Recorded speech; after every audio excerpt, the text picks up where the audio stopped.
Ave Custodes, and we are live. For those listening at home, welcome to the Dungeon Musings YouTube channel. My name is Kevin Madison, and I'll be your friendly demiurge today, because today we are playing the latest in our charity sessions. These are a series of games that we are playing in support of the SOS Children's Villages International Charity. Really incredible organization, active in over 130 countries, benefiting over 80,000 orphaned and abandoned children.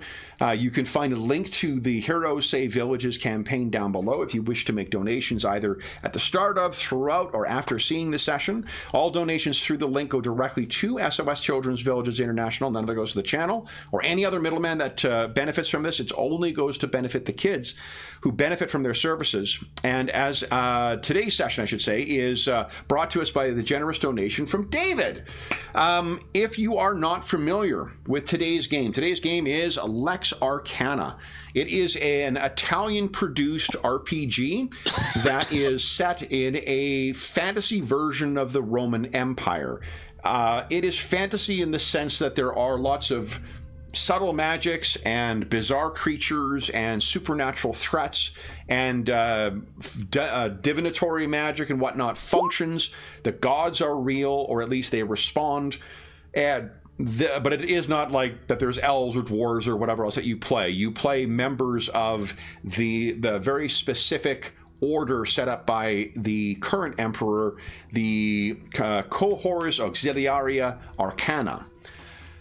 Lex Arcana, it has a very unique dice mechanic that I have not seen anywhere else. It also has a number of very specific terminologies and nomenclature that is a bit cumbersome, particularly for someone who has not taken a day of Latin studies apart from whatever I got through osmosis in law school.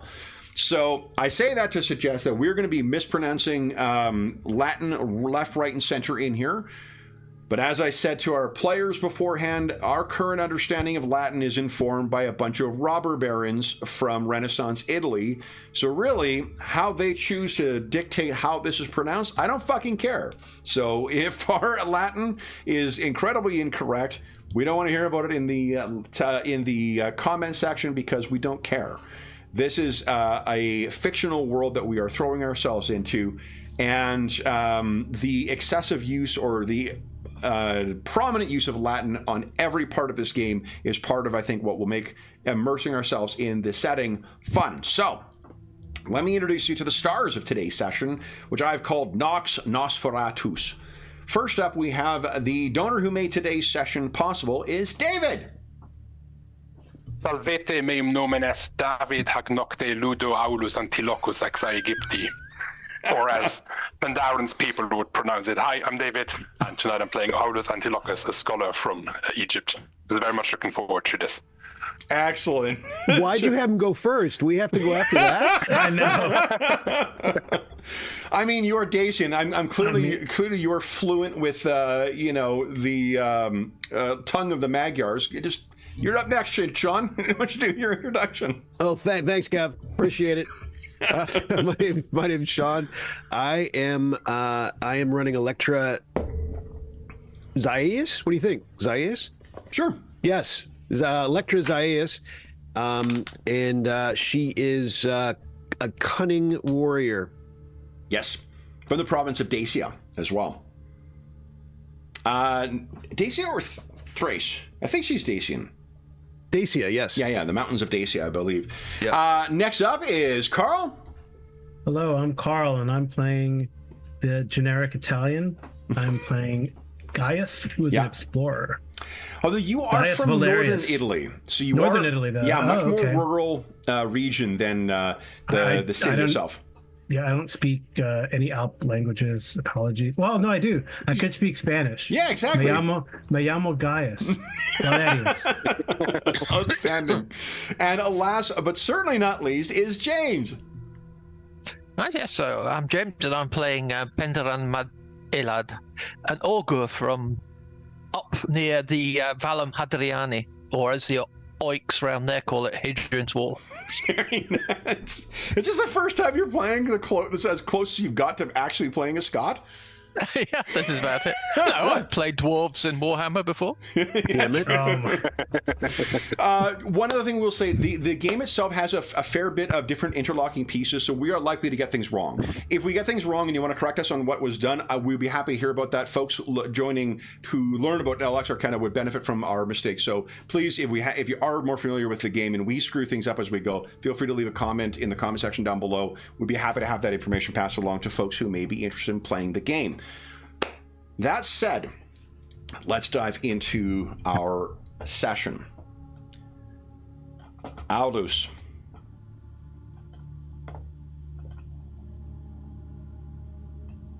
Our scene opens.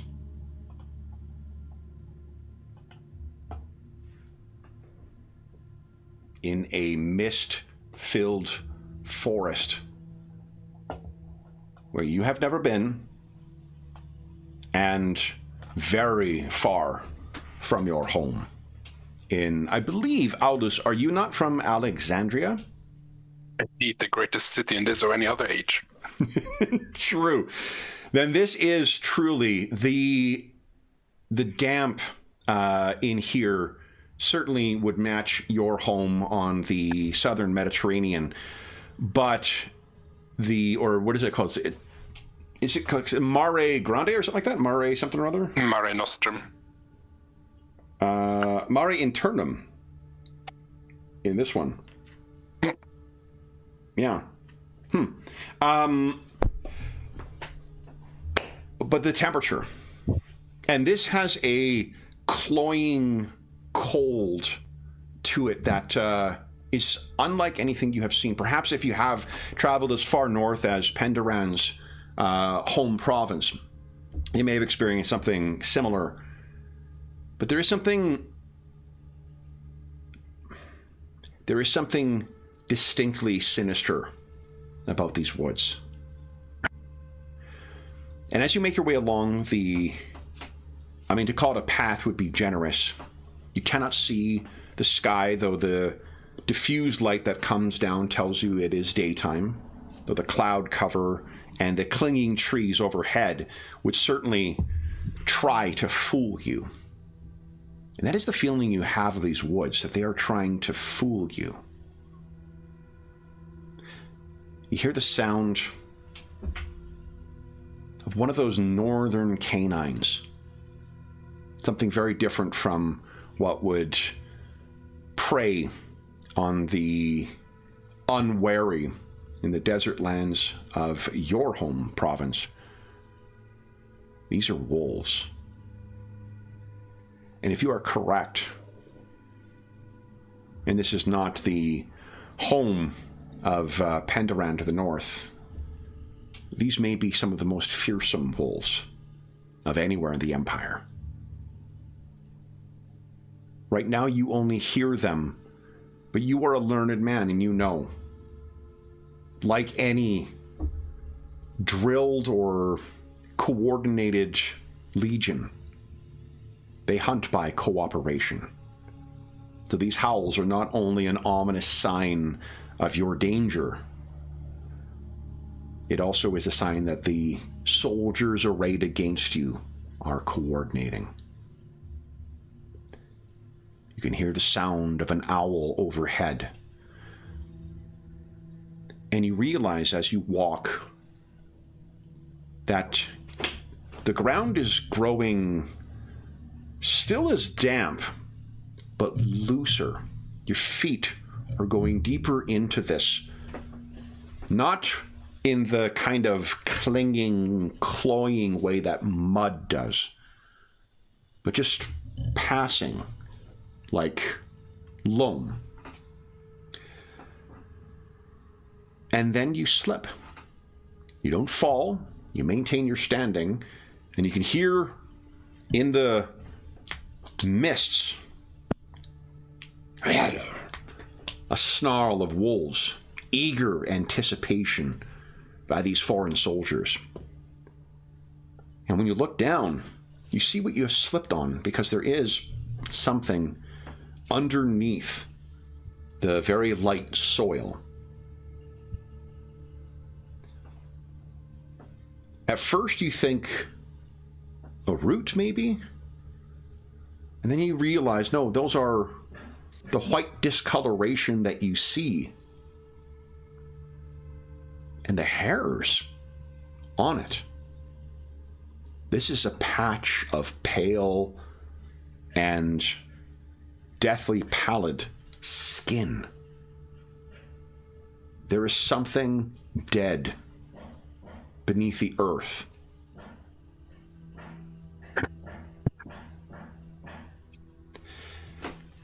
And that is when you awaken. And you look across, and you see, sitting on the far side of the Caruca Dormitoria is old Penderan. And the look on his face as he clears the sleep from his eyes and he looks at you, you need not ask. He has had the same dream. You know this because it is the same dream that has been bedeviling the members of your contubernium since you passed into the borders of Dacia. So let's talk about where you are, guys. Of course, it is from the Eternal City that you were dispatched. I say of course because you are relatively new to working with one another. You've traveled for more than a month from the Eternal City to around sailing to the Dalmatian coast here, overland into Dacia. Since moving into Dacia, you have been traveling initially through beautiful and wondrous mountains. Not unlike the northern homeland or the northern regions where Gaius, you grew into an adult. And Electra, not totally dissimilar to where you came from, but these mountains in Western Dacia, these are much more sinister, more dangerous. So the initial lands seemed welcoming and pleasant enough. The weather was the first sign that perhaps agents of the Empire would not be welcome in this foreign land. And it has been rain for a week now. And Gaius, his expert knowledge of the wilds, Gaius, you know that there does not seem to be any end to this. And so, your travels through Dacia have been unpleasant. Traveling during the day in the Caruca Dormitoria that you have been assigned. Let me show you what this is, guys. As a funny aside, you want to know what site had some of the most interesting information about this? A site about the history of RVs. We got a Roman RV. That's awesome. Yeah. This is a Caruca Dormitoria. It is one of the more pleasant ways, if you are not a equinophile, to travel the roads of the Empire. It is large enough to quite comfortably fit a number of people sleeping within, even sleeping while traveling. It is also quite sturdy, so you are able to safely, for a time, keep yourself in there. You have been staying at a vary of Mancillos and Castras and other towns as you've been making your way through, but As you're getting closer to your ultimate destination at Ulpia Traiana, the capital, provincial capital of Dacia, things have been growing stranger. And it has been prudent when you having to rest in the Caraca Dormitoria overnight to have some remain awake in the event that anything outside gets inside. And to keep an eye out for the horses, of course. Which is why Aldous and Penderan, you have been sleeping during the day. At least what passes for a day in Western Dacia. Your destination, which you should reach a little later today, is a castra called Tibiscrum. And I will put that in chat for you. Because most of the places that we're going to be talking about today, no one has lived there for 1,300 or more years. Tibiscrum is a castra, and what you can expect from a castra is, fortunately, a relatively consistent creation across the Empire. This is a layout of a castra.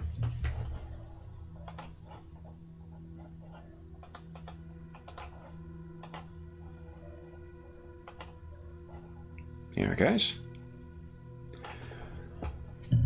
One thing you can also find is castras sometimes move into civitas, into actual long towns or cities.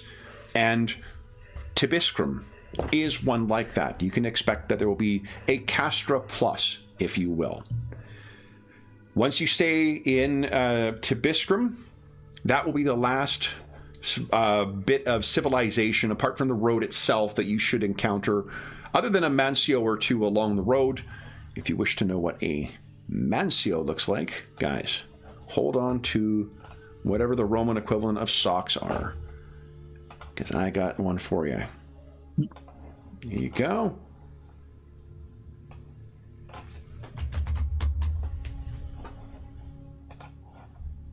Mancio are kind of like Roman era coach-ins or coaching inns. So places along the road where you can stay and safely keep, bandits or whatever else out.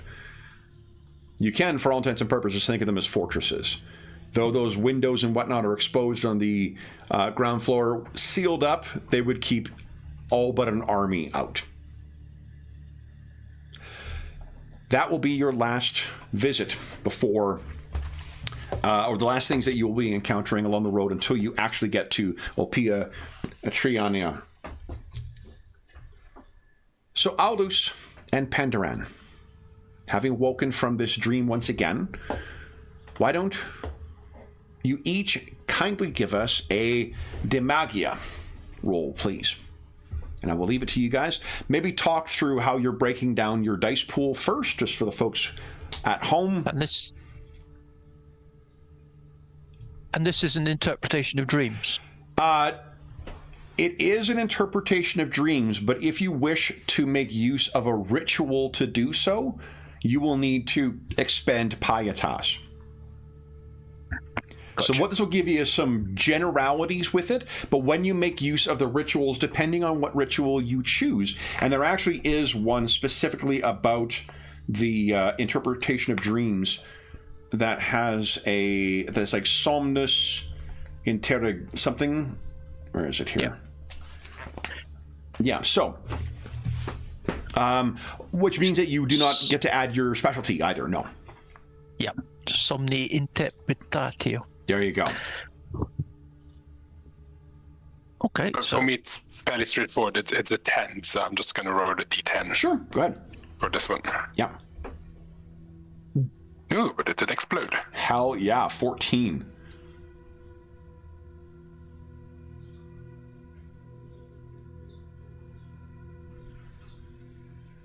That bodes well if I was to be interpreting fortunes. Your first roll in the game is an exploding dice roll. So both of you,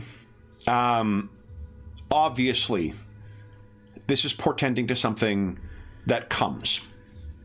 Both of you have enough experience with this to know that since you were inducted into the Cohors Auxiliaria Arcana, since you have learned the rituals and had that connection to the gods, you were able to see things that others are not. Something dead awaits, sleeping beneath the forests of Dacia. It makes you think of what has brought you here. And perhaps you would wish to draw out a report that was delivered to the Eternal City,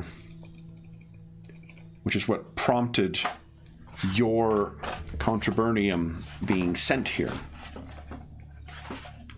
It is a report from last winter, from Alpia Triania. Sorry, I always get that wrong. I was even practicing saying it out loud, and to no avail. This was something that was logged by Flavius Artemius Longinus, Magister of the Cohors Auxiliaria Arcana for the province of Dacia and Thracia. And it reads as follows. Which of you do you think would be inclined to do that, and which of you would be inclined to, kind of open the slot and look outside to see where you are along this road? I think Aulus would be the one with the paperwork. I imagine Penderin is the one more looking out for omens and portents outside. Do you guys say anything to one another? Having had this mutual dream once again. Aulus would look over and probably just sort of say, those damn wolves again. Have you gleaned more meaning this time, Penderin? Nope. But I'll be glad to be rid of this particular dream. Tarsum. Even all the wine I'm drinking is failing to subdue it. Well, as always, I think there's a glimmer of hope in that Minerva's messenger is in the vision, so we are being guided. How does Aulus's optimism sit with Penderan? Bloody suddenly.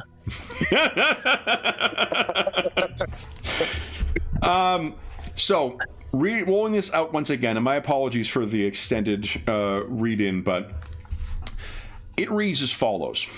Again, from the end of last winter. Among the dissolution that accompanies the winter of Ulpia Traiana,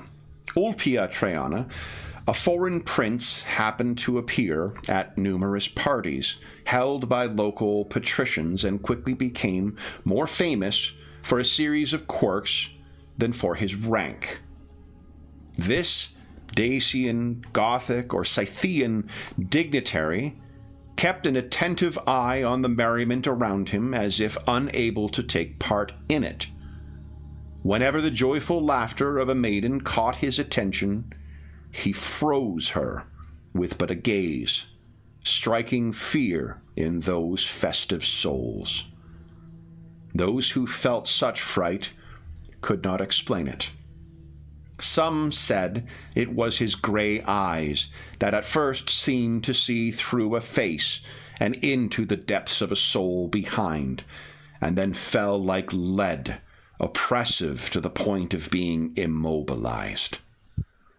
Because of these quirks, he was invited to all the most important domus, and all wished to see him. The bored thrill-seekers were glad to be in the presence of something capable of catching their attention. In spite of his deathly pallor, which did not warm either for modesty or passion, his appearance and profile were handsome, and many were the matrons who sought to capture the attention of such a notoriously cold man, and receive even the faintest signs of affection. After a season of such appearances at feasts, theater, and public events, all after the sun had set, the strange foreign noble disappeared, and nobody ever heard of him afterwards, including his name and credentials or the servants and clients who accompanied him. Similar in gaze and origins would be pointless, as they cannot be traced anywhere, nor is it possible to deduce anything other than the worst conjecture. When the Vigiles, investigating mysterious disappearances during the winter, visited the house he had rented for the season, we discovered that his secret was of the direst nature.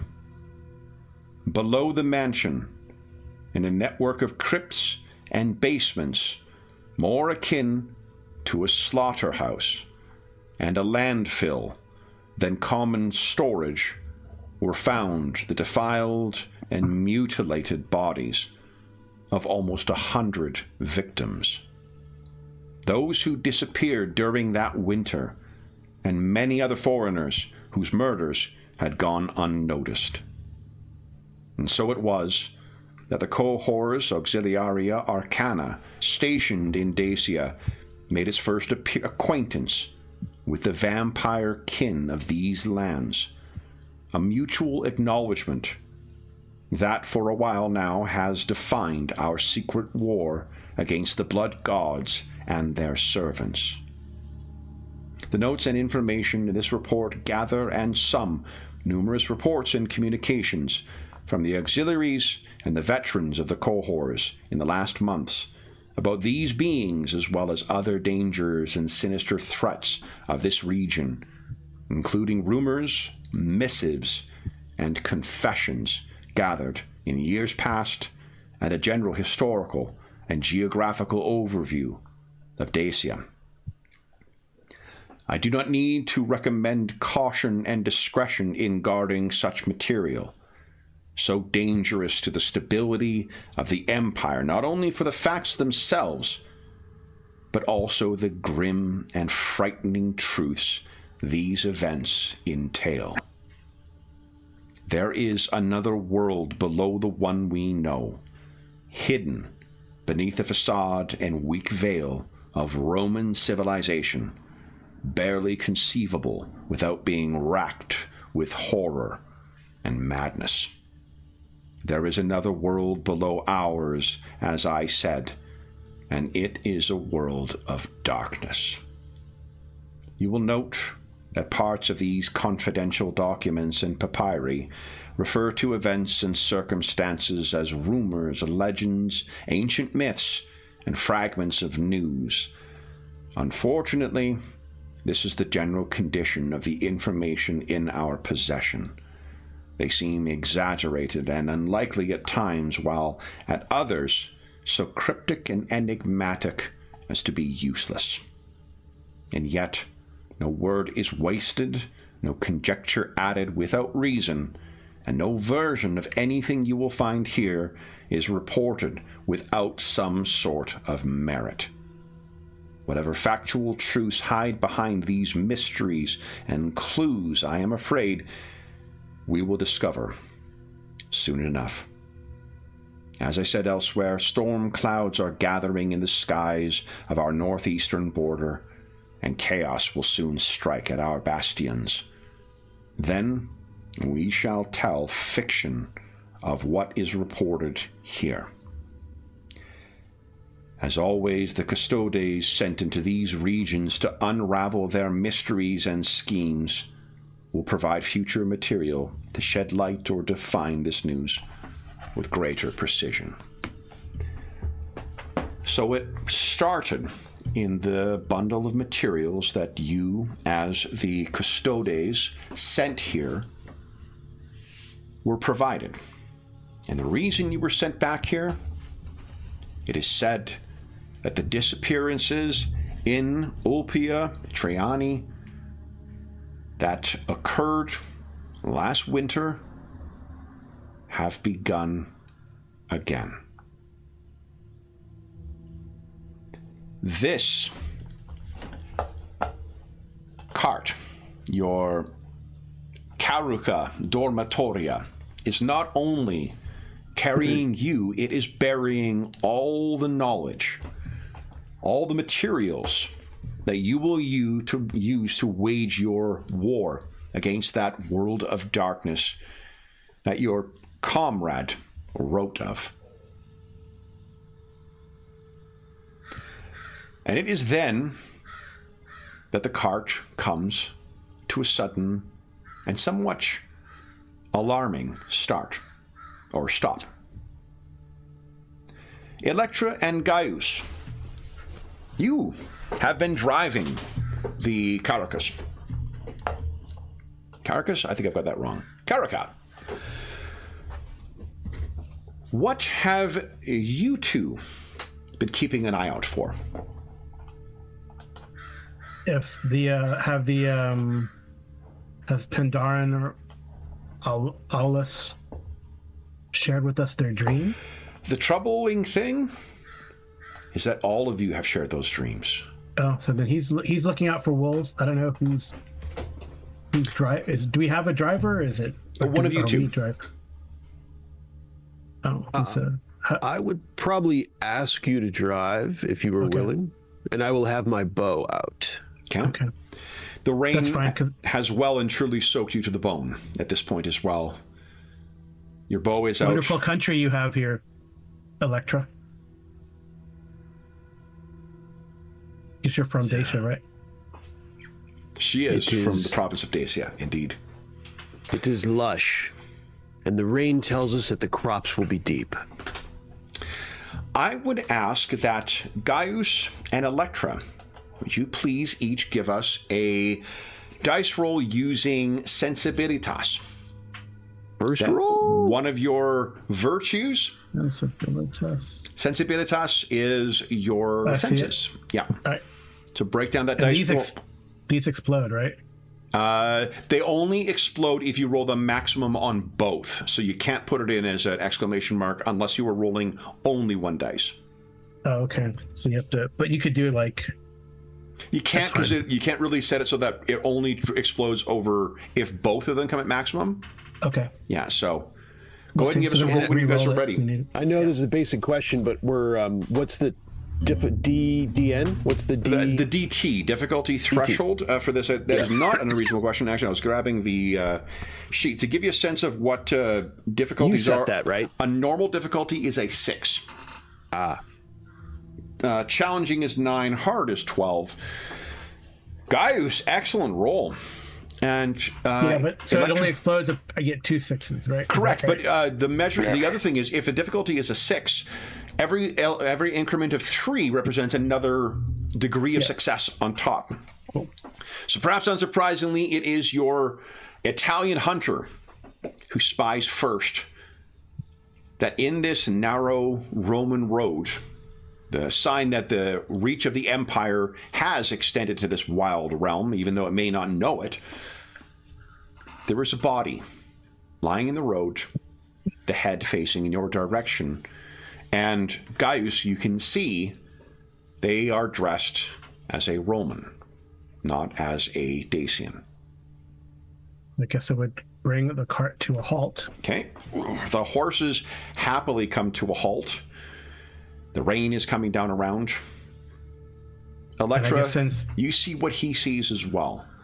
There is a body on the ground, and it is facing towards you. I bang on the couple of fists on the side of the dormitoria, and I say, "Body in the road," and I notch an arrow. So Aldous and Pandaren, you have kind of jerked to a stop, and if you were wondering what's going on, you hear that dunk, dunk, dunk on the side of the dormitoria. And Gaius will jump down and examine the body.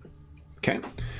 You walk past the horses and pat them on the side. They're panting hard, struggling in this mountainous terrain. Mm-hmm. And you head on over. When you get there, I think what you could do is give us a De Natura roll, if you'd like. De Natura? Okay. Pandaren and Aulus, do you wish to step outside, or will you see what's going on first and then step out? Do we have a little sort of hatch to talk to Yeah. The driver's here next up. I think Aulus would open it and just ask, oops, did you say body? Corpse in the road, dressed as a Roman. Great roll. So, Gaius, when you get up there, you're looking. Oh, and if exploration or hunting applies, I guess that's a +1. That matters. Yeah, I mean, hunting, like what I'm assuming you're looking for is for tracks and things like that. Investigation is a big part of the game, and one of the things that you also look for is the degrees of success. So if you get some things will have like, to get all the information you can about an area, you might need to get 3 successes. And that can come from each character. That also can be spread out across a longer length of time. In longer, more extended investigations, each of the custodes can make generally 2 rolls per day to represent them kind of going around and, collecting information and so forth. But so I will leave the cause of death to the more scientific minded, though I do have medicine. Aldous, maybe. I will look around to see like where this body came from. What is your de Ciencia score? Mine is a 7. A 7. Okay, so you know what? Medicine. I can tell you right now, there's unless he is starting to breathe water, he's dead. Oh yeah. Face down in the ground. What you can tell, you don't see a clear injury, and looking around the body, there's no sign of any prey. No opportunistic scavengers have come in and grabbed this person. And in fact, as you're looking around, I think it's probably very similar to what we see in the photograph here with, you're in a bit of a clearing right now, which is why you're able to see it from further ahead. There is the clinging mists that seem to come every night in this region. The last 2 days in particular, every night is these things. And certainly Penderan will tell you there is something in those mists as well. But Gaius, now that you're over here, you're looking, there is no sign of any animal in here, not even a scavenger of any kind coming and preying on this. And when you look to your right, you can see in the field the clearing that leads up to the edge of those trees, which seem as battlements protecting whatever secret lies behind them. There's another patch of white cloth. Similar to what this person is wearing, or there's a second person out there in the woods, or rather, there is some body lying in the field. If I go ahead, I kind of motion to Electra, like don't say anything, but I motion to Electra, like hand signal. Yeah, Electra, you rolled a 9, so that's a second degree of success. If you look over, you can see it as well. And from your vantage, sitting at the front of the dormitoria, it looks like it's a dress. The body in the road is a male. The body over there is a female, also in Roman dress. As Gaius points, I think my first instinct is to pull back and be ready to fire, depending on what he is. And then I see the body and let some tension off the bow and, squint forward. See any movement, Gaius?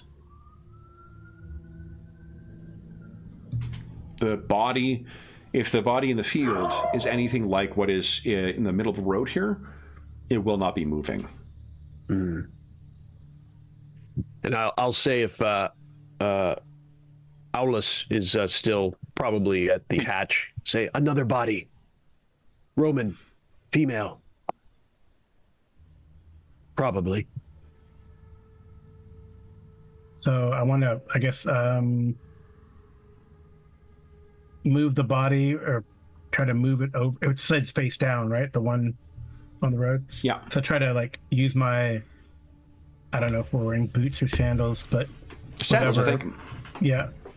Hobnails. I have hobnails. My ex-legionnaire issue. Anyway, but he pushes him over. Pushes over the body. As you push him over, would you give us a ratio roll, please? This is only going to be a 3 you're rolling against, so. Okay.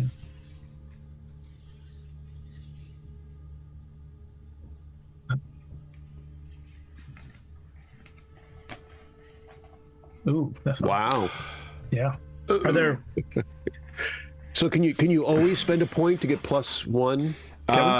No, you can only spend a point of pietas when you roll the difficulty threshold on the nose. Oh, I see. Right, gotcha. All this means is that, Gaius, what has happened when you push the body over, you see its terrified face frozen in a hideous rictus of terror. And you, for a moment, you think it may be the risen dead itself. But, and Electra, you would hear him cry out. An uncommon thing for him. What is it, Gaius? This man died of fright. There's no wound. I don't see a wound, right? No. Maybe I should have a look. Aulus will say and get out of the Kuruka. Okay. We may need you out of the Haruka at this time. There is a true knack for Dacian rain in that it seems to find its way right down the back of your tunic as soon as you step outside. This will call for an eye roll. Aulus, if you do grab there will be furs inside that you could probably drape. I'll grab something to take off. Okay. And as I walk past where Electra sits, I'll go like, does it ever get warm in your country, Electra? Enjoy it. There'll be more of this for days. Yeah, this isn't even winter yet. God show its mercy. Okay. And then I will head over to have a look at the body. Okay. You make your way over, and I imagine, given your particular interest as well, there is absolutely no need for me to necessarily bring this along, other than I think it's pretty cool that... Oh, nice. One of the traveling alchemy kits that you would have access to in the dormitoria. So, making your way over to the body, Gaius, do you give any warning about the state of the body? Oh, you're muted, Carl. So, Toastamo?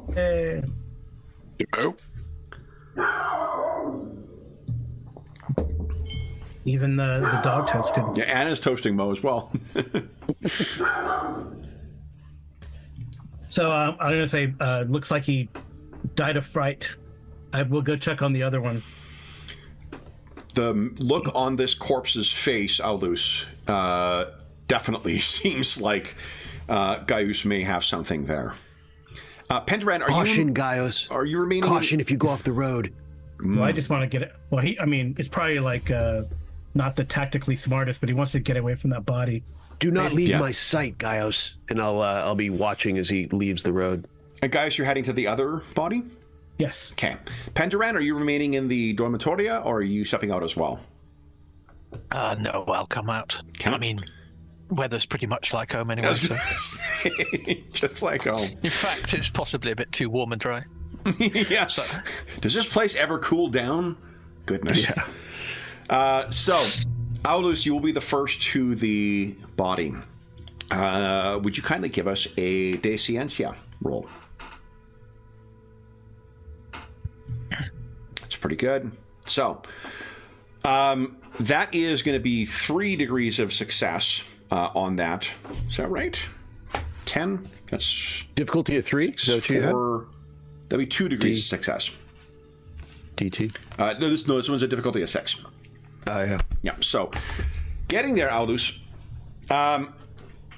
Gaius is not wrong. If you were to guess, inspecting this body, there is no question that this person seems to have frightened themselves to death. The other thing you notice, there are... Oh, you have a specialty in medicine, don't you? For once, no. I'm actually I'm an architect by training. Yeah. Sorry, that could be me. Oh, okay. So, Penderan, if you would like to give us a de ciencia roll as well. Yep. So that would be I'll motion you over, Pandaren, just for like a sort of second opinion.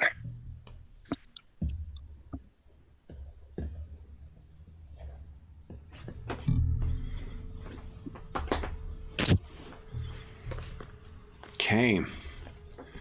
So apart from the most obvious... Oh, you got what? +1 to that? Oh, well, it moves it up to 13 from 12. No, that's not how it works. You add it to the result. You don't add the thing to the dice mechanic. You add that to whatever your result is. So you got a 6? Yeah. So that's... so that would have been... you would have had a 12 in that? Is that right? Mm-hmm. Yeah, okay. So then that's... it would have been around the same result, unfortunately. So from what you can gather, Pandaren, apart from the most obvious that this person is dead and whatnot, there isn't any other insight that you can offer. But Aulus, what you can notice is that one of his sandals is gone, and the soles of one of his feet are run raw. This person has no doubt run over very uncomfortable terrain for a very long time. This is not a matter of running along the road. They have run somewhere and died.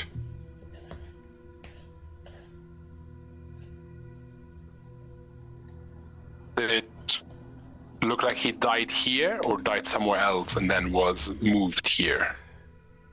You would have to do a more substantial information. It looks like he dropped here from the way that certain injuries are on there. He also looks, you can see there's scratches and stuff on the body, there's tears and things. He's run through something quite wild. He was chased or ran from something. Utter terror. Aulos, how long? How long ago? Maybe 7 hours. Not long, not less than a day by the state of the body. And guys, you are prepared when you reach the second body. I think Gaius is, because he's a little jumpy, Yeah.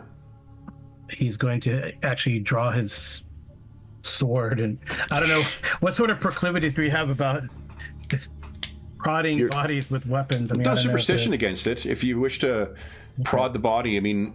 Yeah, he's going to, because he's a little jumpy. The wounds... The thing with wounds with that, it would... as long as you let your fellow custodes know, they would know that the wound was caused by you, not by other people. Yeah, but I'm not there going is to a stab degree... it. I'm just going to prod it first. Right? I'm not gonna... If you prod it, Yeah. why don't you give us a De Ciencia roll, please?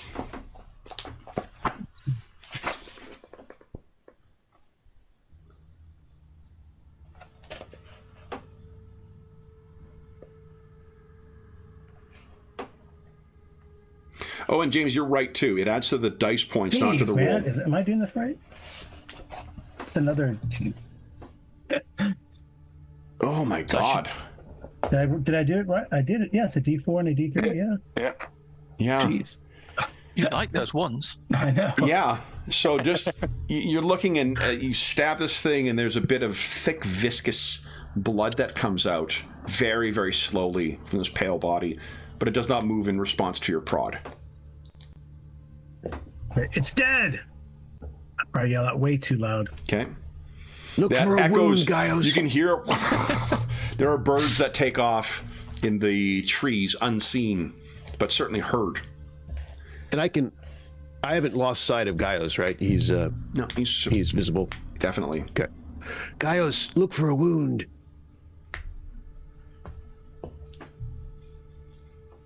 You're muted. Yeah, gingerly turn the body over. You're prepared this time. The same terrified look on her face. And these, seeing her, the coloring of her eyes, the coloring of her hair, she actually looks like Romanized Dacians. And technically, I think that the Romans, as long as you are a Roman and adopting Roman wares, you're a Roman. But you would recognize as these would be a native of Dacia from the coloring. Yeah, so what are the customs dictate? I don't know. Bury them? It would want to, there might be more to be learned from. Yeah, I guess. Well, I don't know. I think these guys are like Alice and Pandarin are more scientists. I only turn the body over and wait till they come over because they probably want to see it in situ. Pandarin, would you care to give us a Demagia roll? A Demagia, right? What do I like? Okay.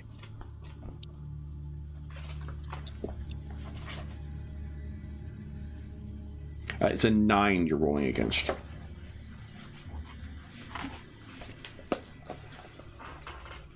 Good grief. Oof. Now, let's see here. What are your specialties again? Let's just see if there might have been something that should have applied. Oh, Demagia specialties are all the different rituals, right? Yeah, so none of those would apply. Do you wish to spend Pietas to roll a second time and add to it? Okay. Suit adds 6. Oh, nice.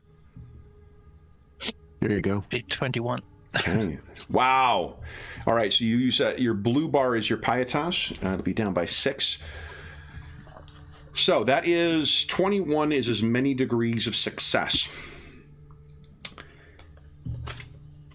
You've been suspicious of something you had read about in that folder, Pandarin. And you've lost it altogether.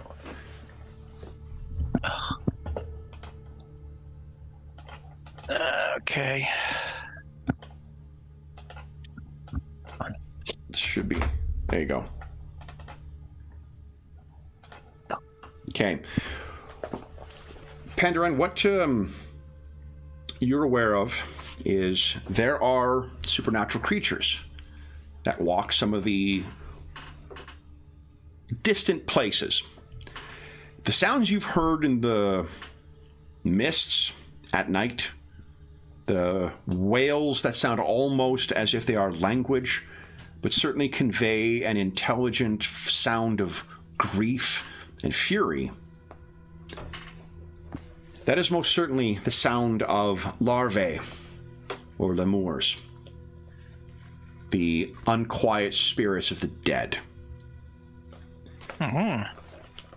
Ghosts who committed a horrendous crime or a highly immoral act in their lifetime, or whose life was marked by a tragic or violent end, can spawn such creatures, or they can be the spawn of living things that have come to such an end. Pale in appearance, with faces that are contracted by anguish and suffering, they are the spirits of obscurity. Their intentions towards the living are primarily based in evil. They spread great fear or genuine terror, even among the most intrepid, driving to madness all those who are unable to keep their wits about them. They seem to be completely invulnerable to any weapon as well.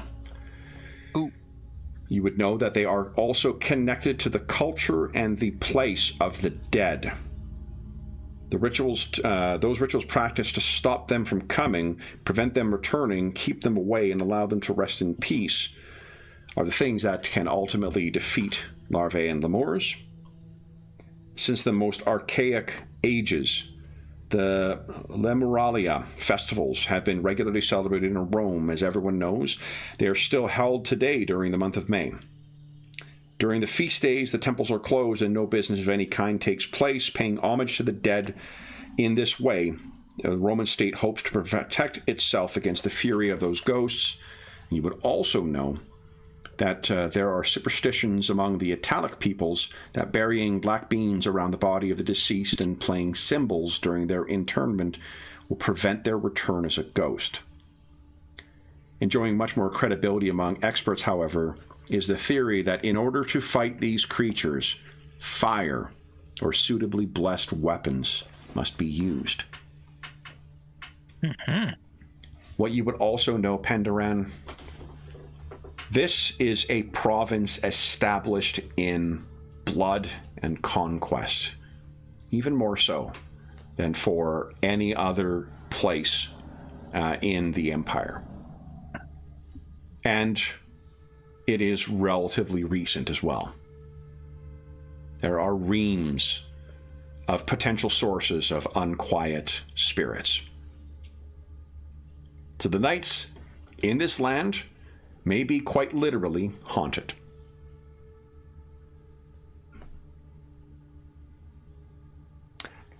How do you present that, Pendragon? Yes, we seem to have come on something truly unholy. The undead are stalking the woods here. Cursed people. Sinners. But if it's truly what I think it is, these creatures are extremely hard to kill. It's fire, perhaps, or a suitably blessed weapon, but I'm not quite sure of how we'd bless it. But your normal weapons, Electra, guys, they won't work. Alice, with the context provided by Pendragon, it makes absolute sense for some of the other things that you have noticed. You think he may very well have torn a muscle in his leg and continued running before he died.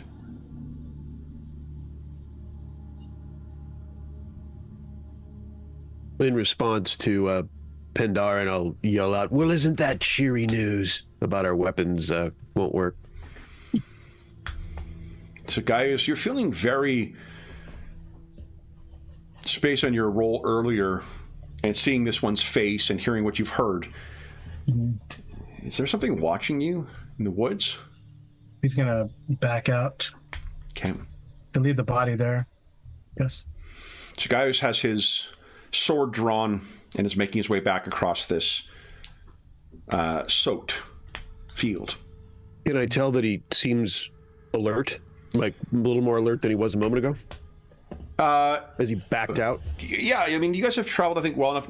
Car, why don't you tell us what tells us that Gaius has been so disquieted by this? Is he continually looking around more than he normally does? He's looking around. He's got his shield out, probably unlimbered his shield from his back, and he's kind of backing out. The knuckles making sure on his hand grabbing his sword are bone white.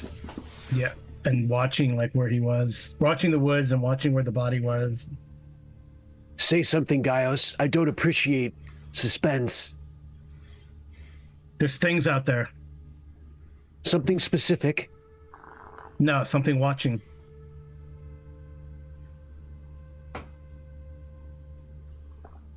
And can I see anything by chance? From your roll before, nothing further has come. You're able to spot that body out there. Yeah. Though it is the prospect of leaving a dead body to be carrion. If what Pendragon says is true, you may just be fostering yet another unquiet spirit if they are not given proper funerary rites. They are Romans. These bodies are fresh enough that we could... how close are we to any... are we still fairly close to the settlement, Kevin? No? You'll be reaching the Castra of Tibiscrum by the end of day, you think? It is early afternoon now, so... Should we transport them? Should we collect? Take Maybe them someone. with us, yes. Yeah, maybe someone knows them in the castrum. I don't want to spend any unnecessary amount of time on the road here. No, not with those things out there. Indeed. Puts into a very real focus what you have been hearing, Pendragon, over these last 2 nights, and the turn in the weather as well. And there are wolves in the woods too. I'm going to leave you to it because I'm going to stay on watch, and I continue to watch the sides of the road. So is Gaius collecting the other body then, or is everyone else? If they want him to collect the body, he'll drag it, or I guess pick it up and firemen carry it. Mm-hmm. Your vigor will give you a sense of how strong you are.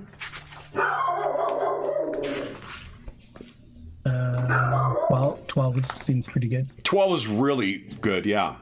Yeah, he's gonna. Yeah. He's wearing a bear skin. Yeah.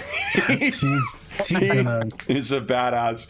All these characters are badasses in their own way, for sure. But I think Aulus will watch him carrying the body the same way Aulus has watched workers, on construction sites in Alexandria, with a keen observing eye from a distance. Is he doing it right, Aulus? I think he's doing it okay. Lift with your knees, Exactly. not your back. Utterly blemish-free hard hat on and a brand new safety smock. Yep. Right. What else do you guys wish to do, if anything, here? Yeah, I guess we put him on the roof, I guess, or is there a way to put him on the roof? There's probably somewhere inside, or a way that you could lower something down to lash him outside. These things, I imagine, are quite versatile. There is a way to transport the bodies without having them up front with the drivers, or inside the dormitoria. Okay. We'll set that up, and I don't want to linger here. But... Okay. Why don't you give us a... Gaius, give us a De Natura roll, please. Let's see how fast you're able to get all this stuff taken care of. That's what you use to set up camps, so that's why I would think you'd be doing that.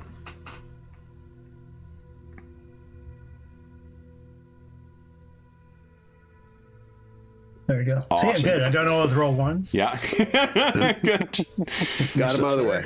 That's excellent. So, you've got Gaius gets them set up quite well and in a relatively dignified manner, at least as much as it can be, recognizing that these are citizens, or at least subjects of the Empire.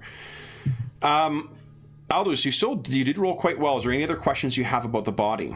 And Penderan, if you have any other questions about what you have remembered from your studies. You guys both rolled quite well, so is anything further you have questions about? Yes, just do they look more like sort of country folk, or do they look like they lived inside a castra or civitas, or more like sort of outlying farmlands, judging by their clothing and other sort of markings? When the other is brought forward, or if Gaius mentions that, they have something closer to like Electra's coloring, you would agree that they both seem to be Dacians, which means they may, for how far away you are from this, they may have actually been from Tibiscrum. And depending on how I'm trying to remember how old the castra is at Tibiscrum. It's quite old. They may very well be part of kind of like the service thing. You have heard that it's expanding out beyond the castra into an actual civitas. So they may be part of the kind of local population that is Romanized and is making up the kind of noble class, as it were, or at least the merchant class.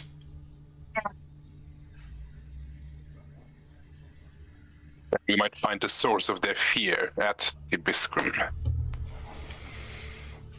So, unless there's anything else you guys wish to do, Penderan, do you have any further questions? No, I think let's go with that. Okay. You pile back into the Carica Dormitorios, and you continue on your way. Alus and Penderan would, I guess, be back inside once again. Yep. Anything pass between any of you? Electra, you could see that Gaius is still a bit shaken once he gets back up front with you, and you get the team of horses moving once again. As he joins me, as Penderan and Aulos re-enter the Karuka, I will say to Gaius, "You couldn't get me in there right now," and keeps a wary eye with her bow, ready to go. Okay. Gaius, you take the reins once again, and we're off. Aldous and Penderan, is there anything you discuss in the hour or two that pass between when you get back in the Karuka and when you arrive at the Castra? Any ideas on how one might bless weapons for such a thing? I was about to ask you the same thing, my friend. Hopefully the Castro would have a temple. You're very focused on the dead and all. Hopefully the Castro will have a temple and we might inquire within.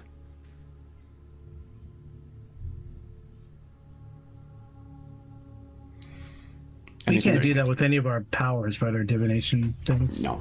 Not really, right? No. There are other invocations that you can get. Like each of you has that invocation where you can spend pietas and re-roll. There are other, as you get more experience, you can learn other invocations that will give you other types of powers. There's an amazing illustration of Penderan making use of a lightning bolt to take out 3 adversaries in it, for instance. The limitations on pietas, though, would mean that by using it for that, you're not using it for other things, and it means you're not going to be able to have access to as much of your divinations or those other rerolls. So, if there's nothing else, then you guys will come rolling down into the Castra of Tibiscrum, and it will look very much like this, guys. The road runs up to it and through it, and there are protections. This Castra, though, is unlike the others where the road quite obviously turns and moves down to here. Aulus, with your incredible score in De Ciencia, you would definitely recognize that is... Oh, that's a strange... This is a change that has been made after the road was initially constructed. Most definitely. But as you ride up, you present the, what do you call it? It's not the badge, it is the, what do they call it? The scroll?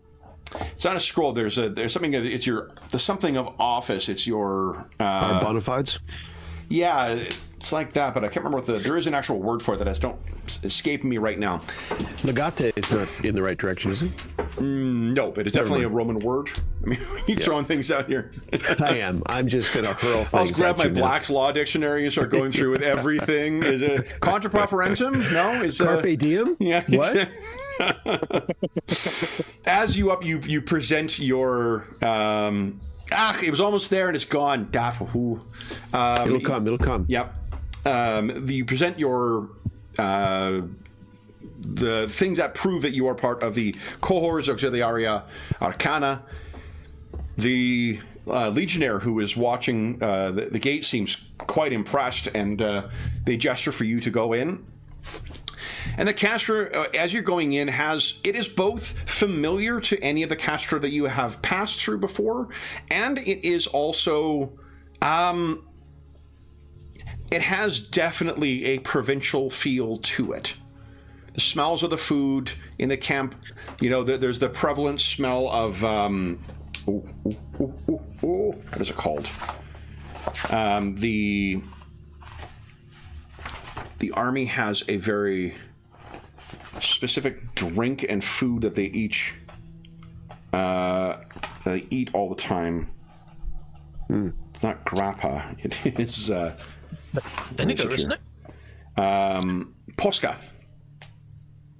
Posca is the 2 tablespoons of apple vinegar. I don't know why I said apple that way. Apple vinegar, a large glass of water, and a teaspoon of honey. There is also the smell of garum, the fish oil condiment that is so prevalent in the Roman era. The aroma of that would prevail, as well as the pulse, cereal mush that the Roman soldiers eat. But there's also a lot more of a... What do you call it? Yeah, actually, what's his name? Max, whatever. Miller, Max Miller, yeah. Yeah. He's got a great thing on where he makes garum as well. And it's like having to warn his neighbors that he was making garum for how you go about fermenting a tin of fish. Go ahead. Is it possible, so when we go in by the guard, and I assume his eyes go to the bodies, and I will bark out at him. Has there been trouble of late? So if you... What is your auctoritas? 12. Go ahead and give us an auctoritas roll, please. This is what sort of establishes your the outset of a social encounter. Hmm. 7, okay. Then why don't you give us a de societate roll, please. Electra? Your initial roll tells you how difficult it's going to be to compel them. Your second roll tells us your degrees of success. Oh, that's cool.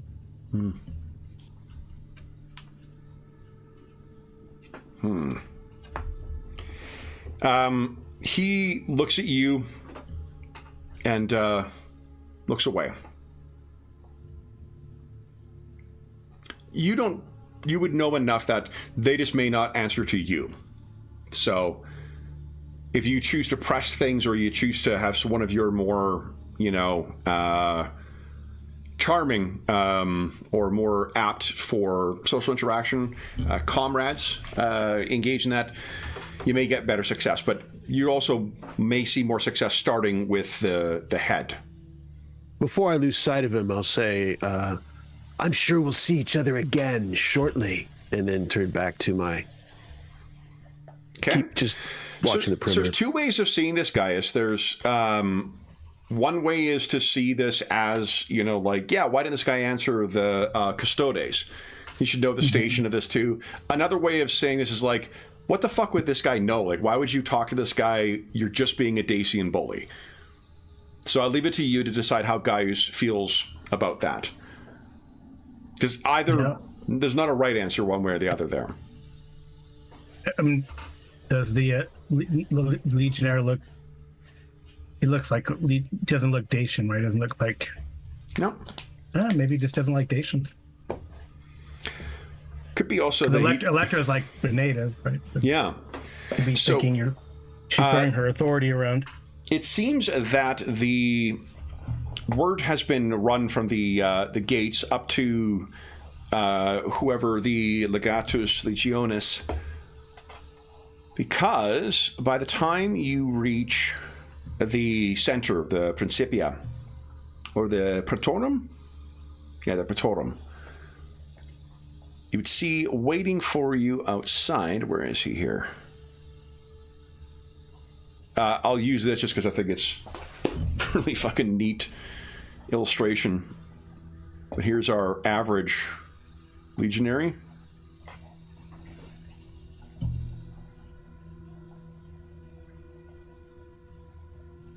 But it is more akin to this. That steps out to greet you. And if you bear with me a moment, I'll get a name for you.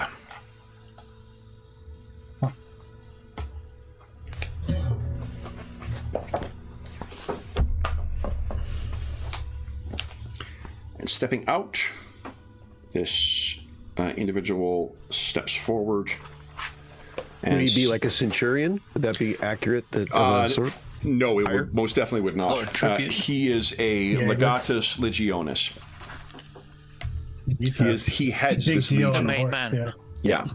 So it's higher than the centurion. It's not like this is, you guys are a big deal. This is when you are calling in, that you want to talk to some folks, you've got a lot of weight to call in. And he is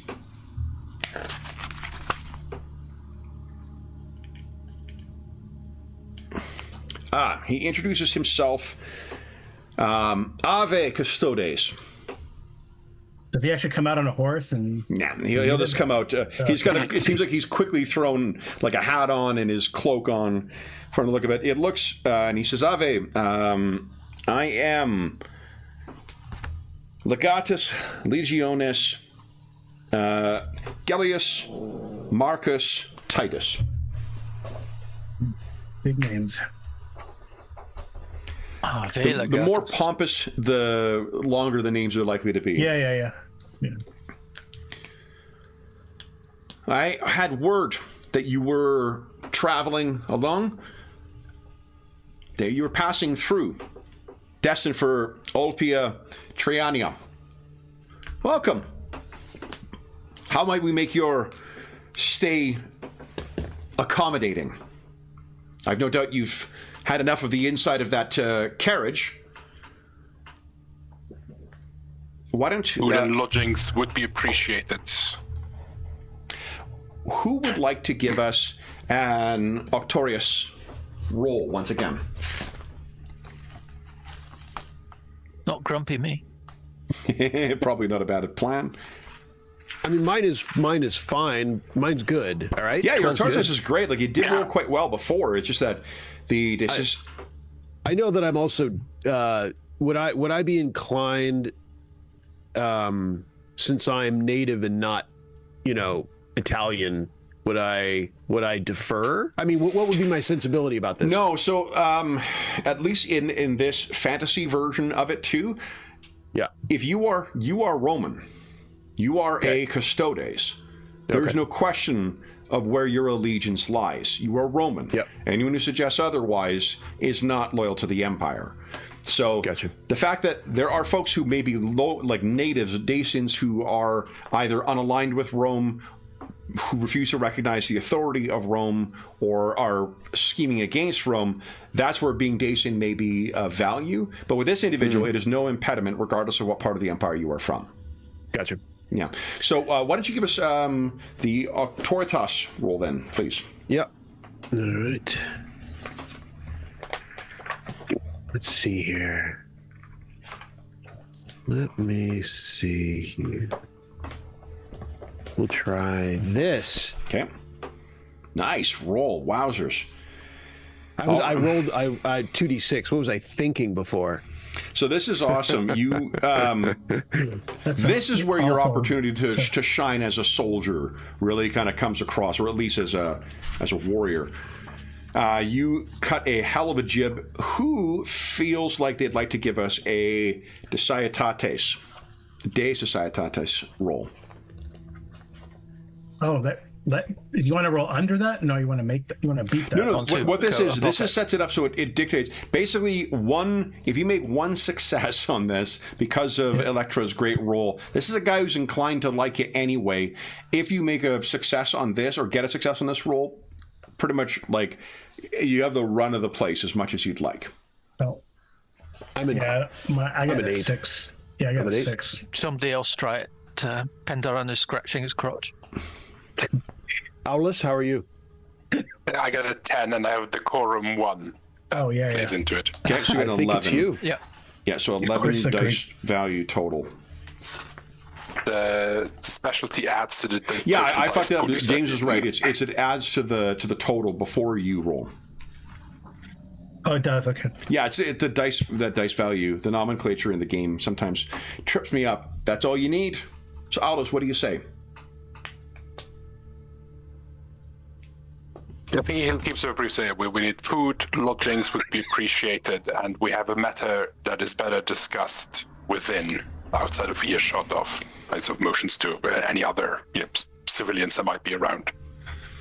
He nods. I understand. We will have privacy for this evening. I trust you will. And he gestures, and there are either slaves or servants or members of the of the Legion who will take your horses away to see them taken to the stabula, and your your wagon or your carriage, I guess, would probably go to the stabula as well. So with that being sent over, we're already at the mid-session break, guys. Wow. Holy smokes. So why don't we take our mid-session break now, and then we'll come back in 5 minutes and see what Legatus Gellius has to say. Okay. So for those listening at home, we'll be back momentarily.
All right.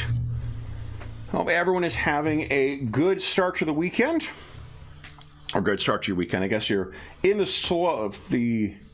throes of the weekend. Yep. Okay.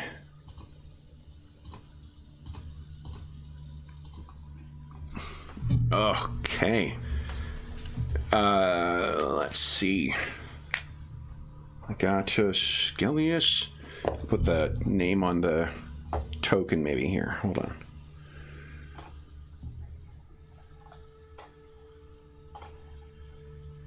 Roll20 has really been a little sluggish for me today.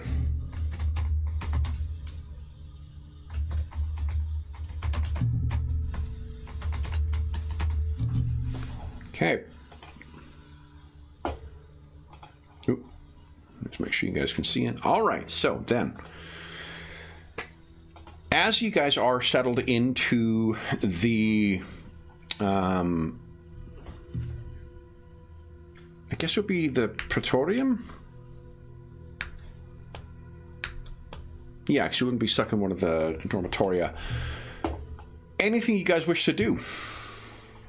This would be an opportunity. It is end of days, but I'll let you do one thing as part of your investigation, if you'd like to wrap up the day as you're kind of making your way around the Castra, if there is anything you wish to do.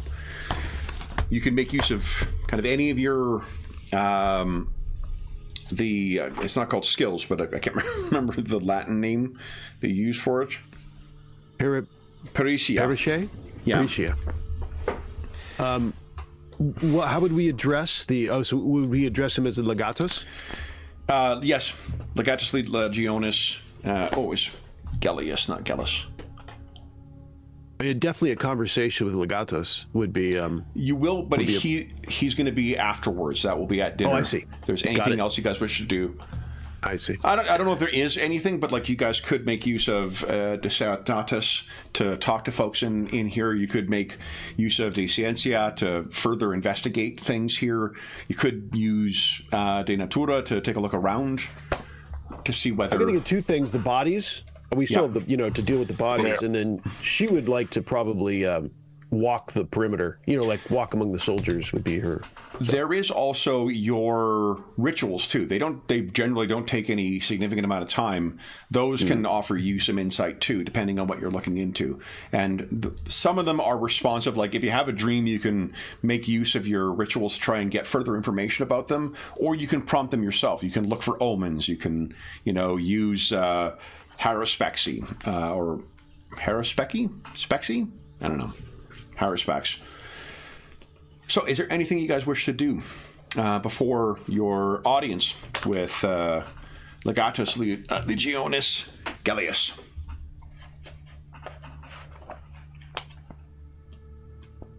Yeah, Aulus would try and find somewhere where he can study the bodies a bit in more detail to see if they have any markings or anything else that we might have, just picking him up on the muddy road, we might have missed details. So he's seeing if he can get like a room where he won't be disturbed and people won't walk in as he's using, advanced alchemy and people start having weird ideas. So, but we would like to do like a better, just see if there's anything else that was missed earlier. Yeah. So we'll push the DT down to easy, and then each degree of success to making some additional information. So why don't you give us a De Ciencia roll? And it sounds like, are you focusing on the bodies themselves? Initially, yes, just see if they have any sort of other tattoos, markings, anything else that would set them apart. Okay. So, that's right. You don't have that, especially in... Yeah. I hear your voice, David, and I immediately think of doctors, so... Not this time. So Descendia. It's pretty good. That's 10 over. So that is 4 degrees of success. Yeah. 4 degrees. So, what you can pick up is that there are calluses on the man's hand and the woman's hand, but not the kind you would get from farming or from soldiering. You can see that they are both in good, well-fed. Their clothes are likely from someone of means, or someone who has someone if they're not someone with money, I should say. So not necessarily like they are not, aristocrats or members of the local political sect, but they are of money, and again, both are likely Dacian. They're not, but they have their hair cut in a way, both of them, that would be a Roman style, not in the other. Both are too young to die of a heart attack as well, or fright. But I mean, with Penderan's insight, you'd guess, yeah, these likely were just terrified to death. Do they fit the bill of the descriptions of the victims or servants of the foreign prince that's part of of the report we received? No, because the references they had, they did say Dacian, didn't they? They said Gothic or Scythian. What was the other one? Did they say Dacian? Yeah, Dacian, Gothic, or Scythian, which means potentially from here, potentially from Germania, potentially from, further east. I don't know what here we go. The Scythians would be from Regnum Parthicum. Or no, they would... Yeah, possibly. Possibly from this province. But there isn't... You were certain there was not any other sign of death here. Or it's like the cause of death other than what you expected. That they just simply were terrified to death. What... you also can find there's no mutilations, there's no whatever. It's curious that neither of them was touched by... They weren't there for that long, but even though these woods are full of the type of opportunistic scavengers that might get in there, even insects, they seem to have left these corpses otherwise utterly alone. I mean, I wonder if we can use some sort of divination to look... I mean, I guess it might be risky, but to see the last thing that they saw. Like I was thinking, we can use that specularum, that looking into a pool of water because of the rain and stuff like that. Yeah. And maybe the woman was also they were both face down though, weren't they? Curious. Were they both face down? Something that scared them. So. Yeah, they both died face down. If you were to guess, Aulus, they both fell down while running. Yeah, I mean, I could try. Which omen are you, or which ritual are you thinking of?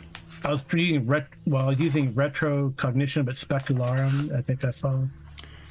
Speculum. Here we go. Yeah. So the officiant takes retrocognition. Yeah. So the officiant must be blindfolded in front of a mirror. Let's see here. 12. How much do we get back? 12 pietas. That'll be it for the adventure. No, I have 20, but I guess how often do we get it? Per adventure. Oh wow. Yeah, okay. you have to. Yeah, it's a lot. It's a lot. Maybe so, not. But let's see here. The retrocognition. Yeah, I mean, that definitely would.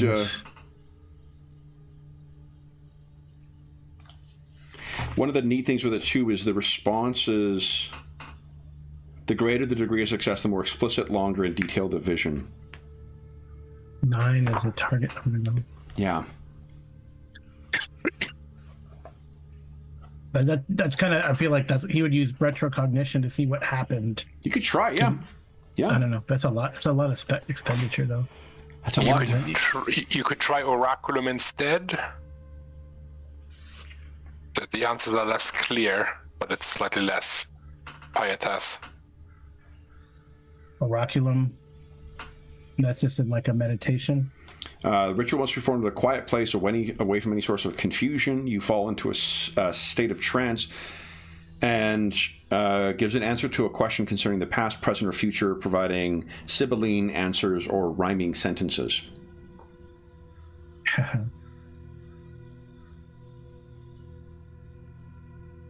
Oh. That might be worth it. All right, so what am I rolling? If you are doing Oraculum, it'll cost you 9 Pietas. And where do you think you would go? The caster is quite active. Would you just ride slightly outside of town, or would you just try and find a quiet place within here? Quiet place. Well, we're being put up in a villa, right? Or he made us. You are, but it's an active place, right? Like there'll be a lot of folks. If you ask for a place, there would be likely some place here where you could quietly contemplate. Yeah, I'll do that. Okay, so why don't you give us a De Magia roll? DT is 9. So you want to roll high here. Wow, I can't get it then. You can explode. Yeah. 2d4. Maybe this is a bad idea. Oh well. Only one way to find out. Let's see. Can I spend piety to? Oh, come on! You kidding? Wow. Wow. These low dice are killing me.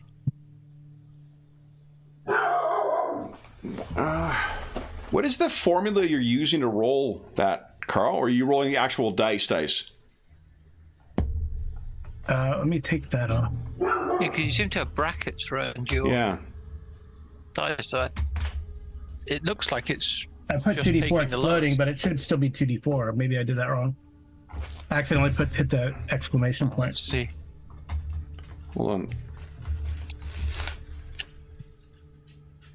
Yeah, like see the result I'm getting for that is different, and also that doesn't. You can't do that because it needs when. Yeah, it'll only explode one of them, right? Exactly. Yeah, it's just unlock. Excuse me. It's fine. So are you rolling /R? Then no, space? I'm just using the die roller. I'm just using the die roller. Is that ever weird? Really? Huh. Yeah. Well, I was just screwing you over. So, unfortunately, I'm assuming it is part of. You maybe can't get your head out of that face you saw. Yeah. Right? And the prospect of wanting to see whatever it is that face saw, you probably just cannot get yourself into the place and the focus that you require for that. So at the end of this, hour and a half of contemplation, Gaius, and you find you're just getting nothing out of this, no answer to it. What's your feeling? That I don't know. I didn't. Like you said, I'm just too focused on the end result, and I can't get past that. I mean, and I guess that makes sense because I rolled 2 sets of ones for those. Yeah. Yeah, it's true. That was when you made your fear or your ratio check as well. What happened this time? I just want to see. See, there you go. All right, so it's just unlocked. So unfortunately, you're. Yeah, see there, it doesn't. Okay. You're left to contemplate without any divine insight into this. What about Electra or Penderan? Anything you guys wish to do? I'm gonna stroll among the sentry on the perimeter, and I want to talk to the legionnaires. Sure. Give us a De Societatis. Okay. Roll, please. Let's see here.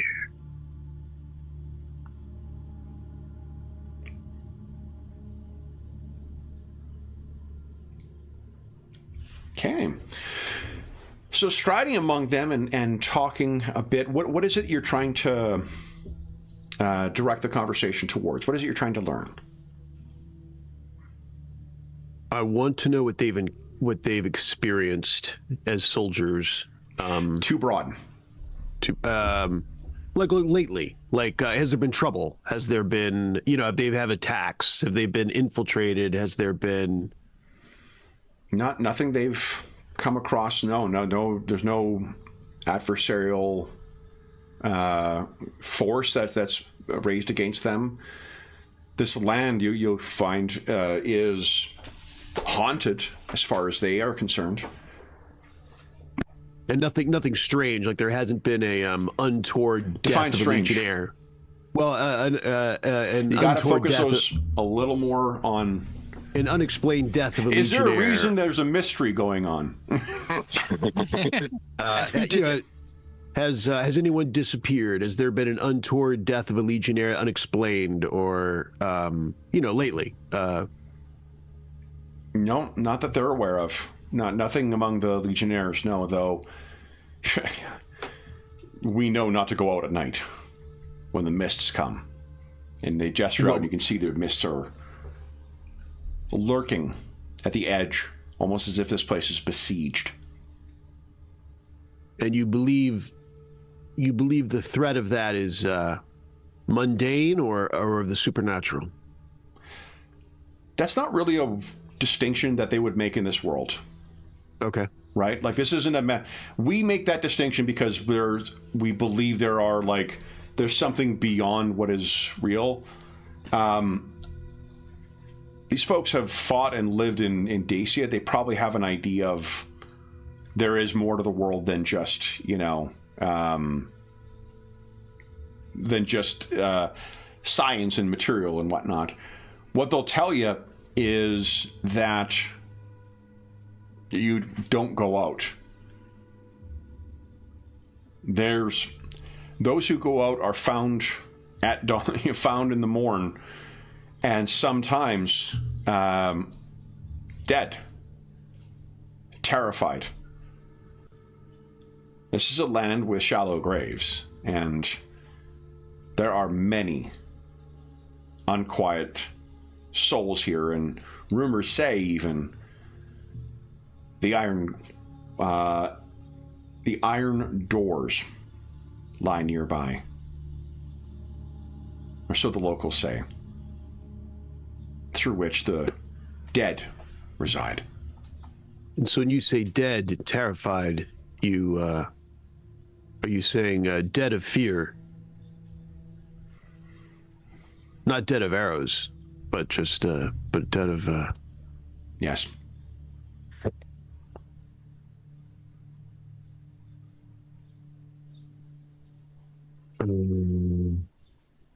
All right, that's fine. That's Okay. good. Penderin, anything you wish to do with your time before dinner? Oh, well, so this is effectively the legionary fortress.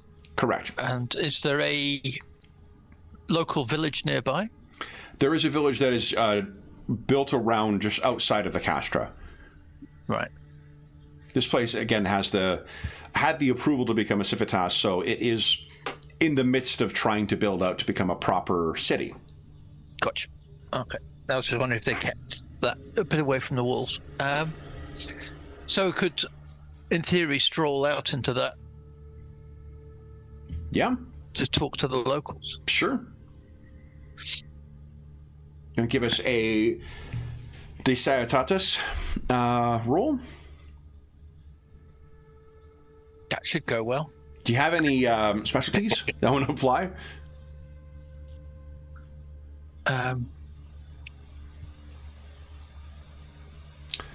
It's not bad. No, there's nothing.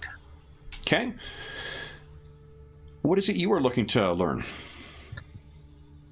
I'm looking to hear of the fables of. I'm going to look for somebody of the.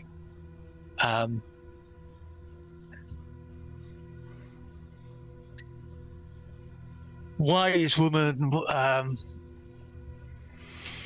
elder type. Okay. I would think. So one thing, let me suggest this then. While the Electra, yeah, it would have exploded. That's right. Yep. Yeah. Just for the record. Yep. Yeah. I would say with Penderan, when you're indulging in these kind of like investigations, while technically you are going around and talking to people, if the thing you're looking into is, magic or science or whatever else, you can actually choose to make use of your demagia, because you're sort of like speaking the same language as the ones you're looking for. So Right. would you like to re-roll that with your demagia? Yeah, let's do that then. Okay.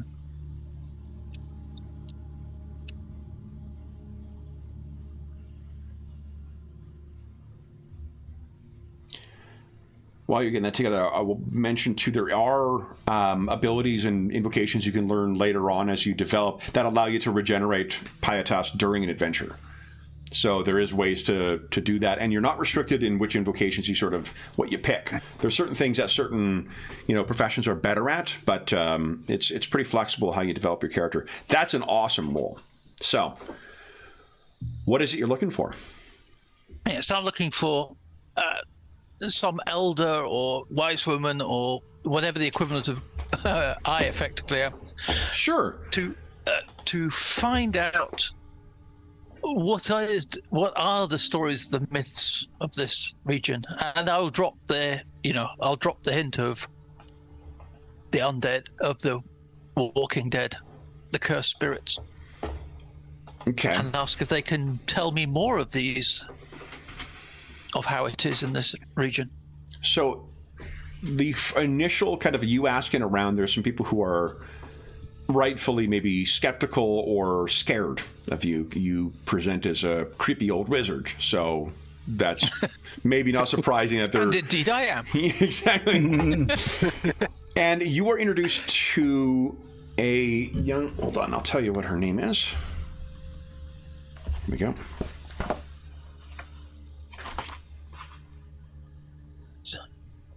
So take me to the lady, or I'll turn you into a frog.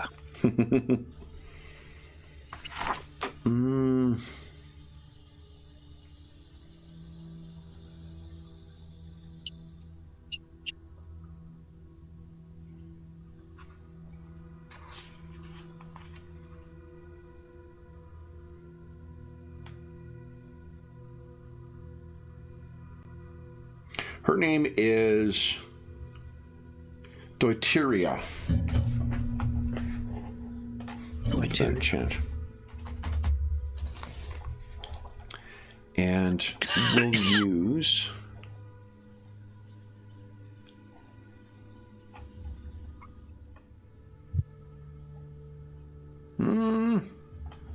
Why not? We'll use this for her.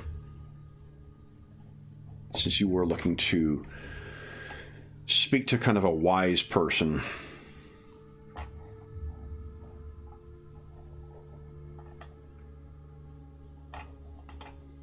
So Deuteria meets you, and I think when she, her handmaidens bring you before her, she says, or notes that you are quite far from home. Truly a foreigner. Ah, indeed. But your weather makes me feel at home. Your dark woods. The north? You were a northerner. The north. Up by the northern sea. Why are you here? We have heard of troubles for you. Troubles? Unholy creatures stalking land. Harming citizens. You are the custodes. You're bound for Olpia Triania. Indeed. You're well informed yourself. Perceptive. One must be informed and to be wise, no? Absolutely.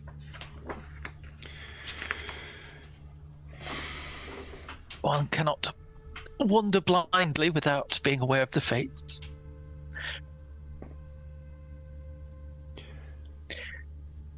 But we came across evidence of strange and unholy matters. People frightened to death, no less. And hearing from these soldiers similar things, but of course, not being from here, they're not well informed. There is much death here. It does not always need to be so. You think so? Rome thinks otherwise. There is and has been much death here, and the land remembers. Those who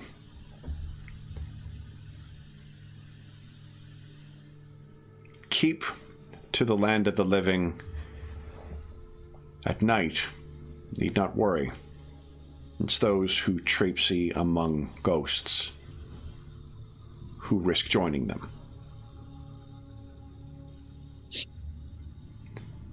But this has been troubled. The mists have been in these lands long. They are more full now than in past, but they have been here long. It's not the mist that brings you here, is it? It suffices to interest me now. I come from a misty land myself, blood-soaked soil. But the dead should go with the dead. Agreed. We cannot stick always in the past. Why is it you sought us out while passing through? Why not your masters? I feel this is more to do with the land here than visitors and strangers. There is that you'll much, be much better informed. There is much that these Romans do not know of our lands.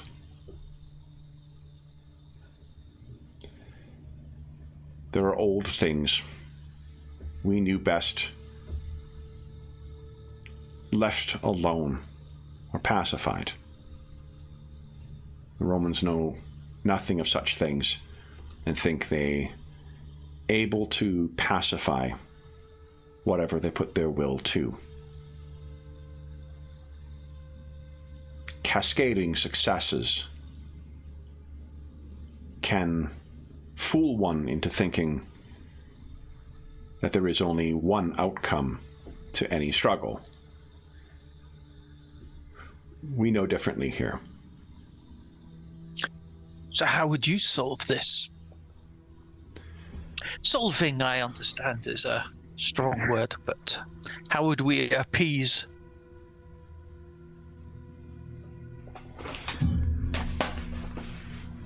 The things Such awakened in this land are old and driven by simple hungers.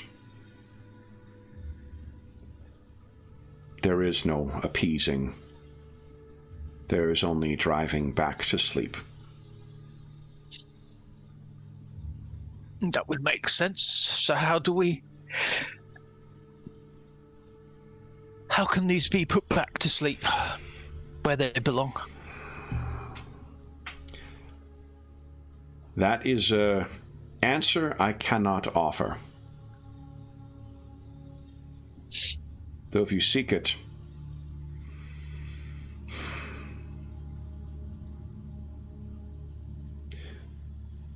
you are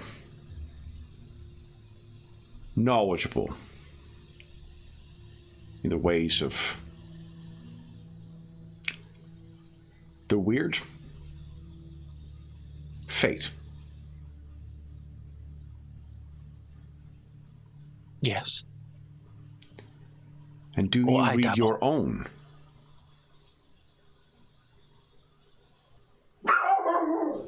Anna's I curious do, too. though I tend to focus on others.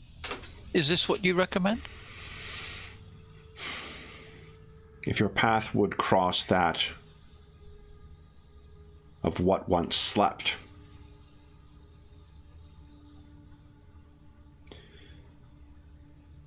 It would be wise to know what awaits you. Would you not counsel one in your position as such?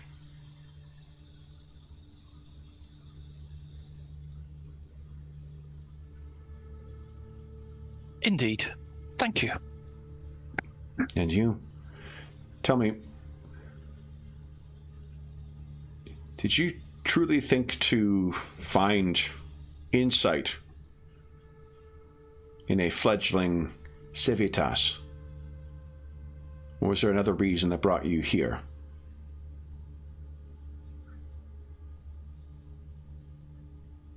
For now, my reason is to, as I say, put to sleep what should not have been awoken. A monumental task. One for which those in our land would be grateful.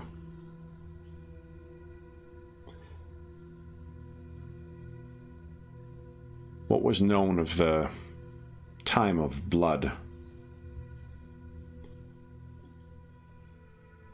This age is bloody, but better than that.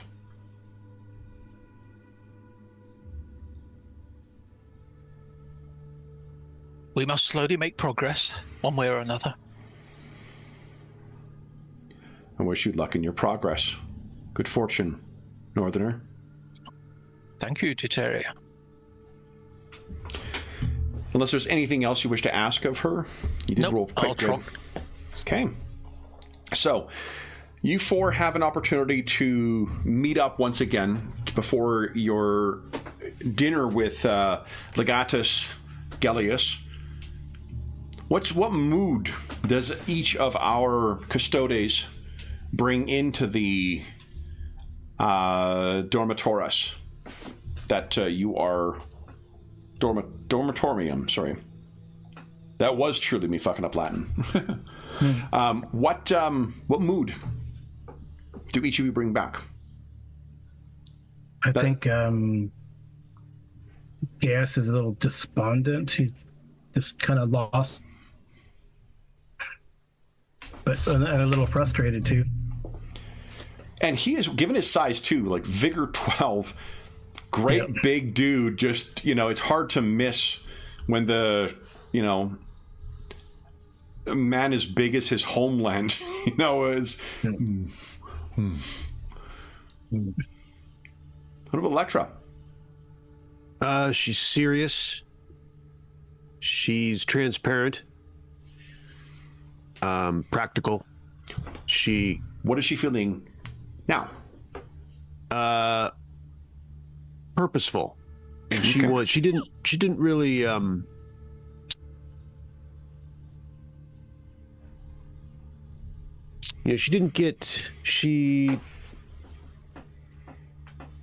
she was hoping that there'd be not hoping that the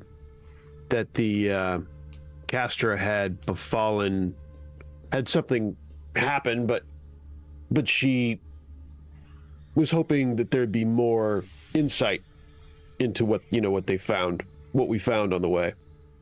And so perhaps the leader will have some sense of who these folks were. Maybe not, but that's her. She's purposeful. Okay. She's Aulus or Penderan? What mood do you bring back to the meeting? I think Aulus is weirdly buoyant and determined. He appreciates the mystery, and for him there's always a sort of a way of progress and rationally, there's something scared these people to death, but if we understand it, the fear is taken away, and sort of we bring the light of reason and of Rome to these dark, wet, miserable corners on the edges of the empire. So he has sort of purpose. Okay. And Penderan, what mood do you bring back? Oh, gloomy, always. Then you are brought in to your meal with Legatus Legionis Gellius. And as promised, it is only he and you at this meal. Privacy will be paramount. Apart from his slaves, of course, and servants. The meal is as good as what you could expect here, and it is inimicably Roman.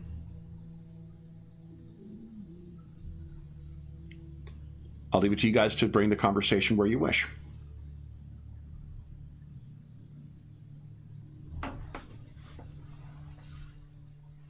Legatus, I chatted with some of your men, and Indeed. they expressed. I asked them of any recent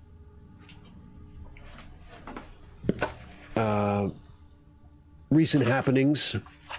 They said there hasn't been anything to speak of, though they know not to go out into the mist. What is your feelings of the? What is your feelings of the mist? You did not go. You do not have plans for an evening stroll, I take. I do not, but I wish to know more of what we found on the road. Who they are, what they were likely, what were they likely doing out there? Who would you find out there in the mist? Certainly, if not Roman soldiers, then who risks it?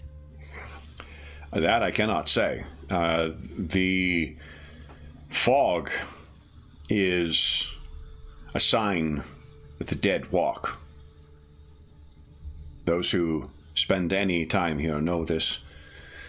The region is sadly rife with lemuri and larvae, the ghosts.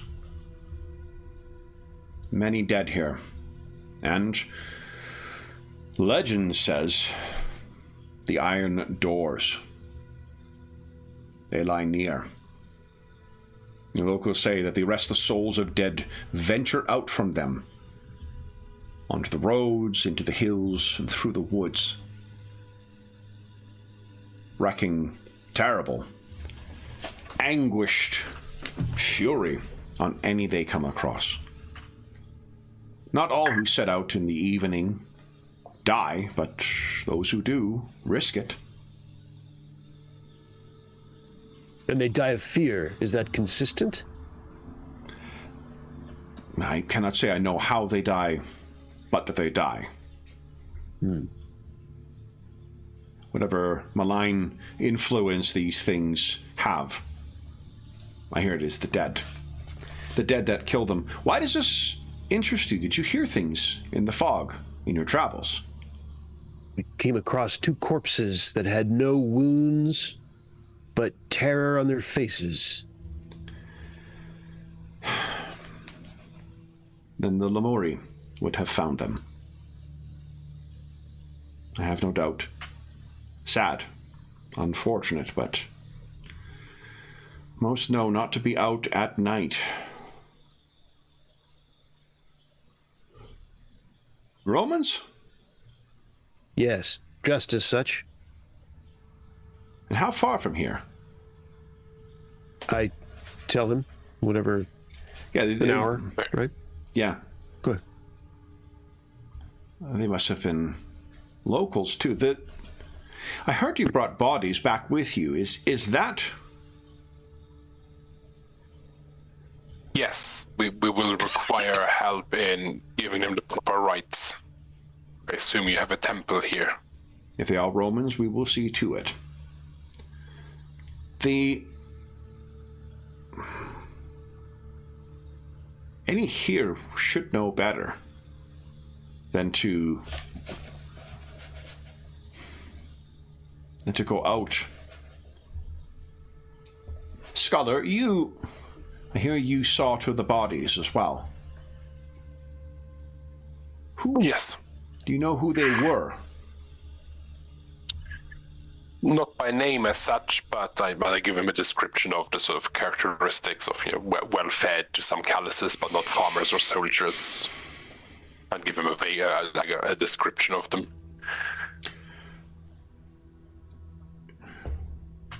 It would be this evening when they would be missed. We could ask among the Castra and the village if any are missing. We may find the identity of your bodies.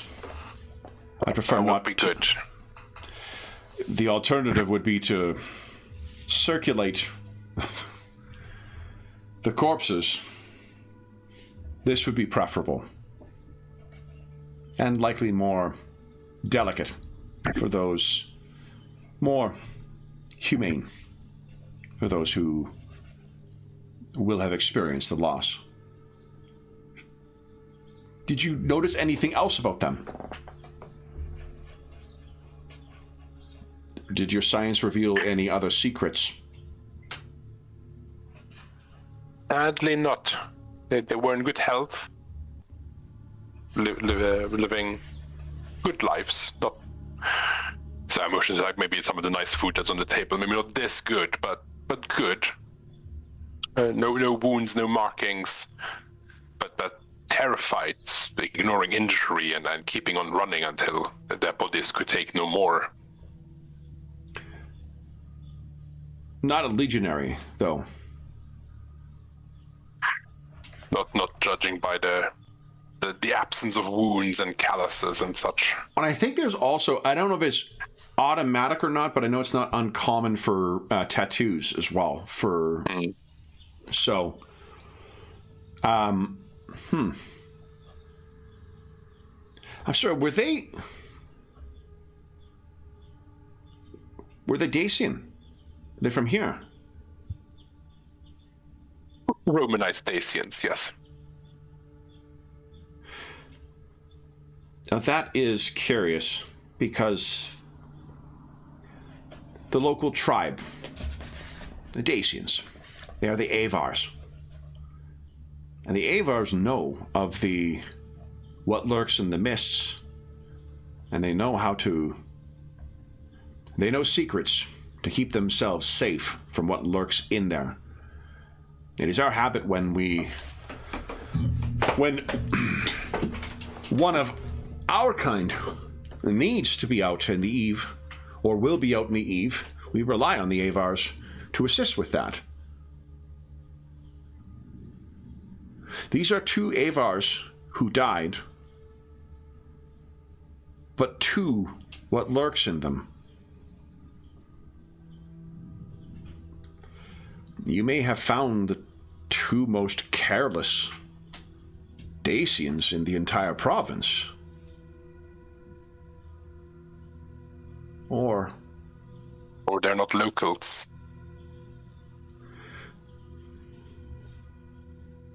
I do not know what secrets that they use to keep these things at bay.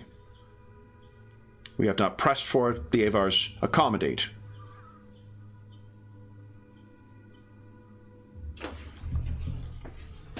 Why would they be out there? When Aulus searched the bodies, they didn't have any sort of satchels or strange amulets or talismans or anything on them that he would maybe associate with, or they have secret ways of keeping things at bay. No. And Penderan, overhearing this, just because you rolled so well from before too, you're thinking of there are charms I think you've likely seen on some of the Avars as you made your way through the village. And for one, the people you saw in the village look very much like, or the Civitas look very much like the bodies you found. Dacians, but Romanized. Roman hair, Roman, what do you call it? Cleanly, I don't want to say cleanliness, but you know what I mean? Like, they would maintain their grooming standards to what a Roman would, using public baths and things like that, as opposed to what the native Dacians might do. But there was, now that he's mentioned that, there was no such charm on either of the bodies. Although, Aulus...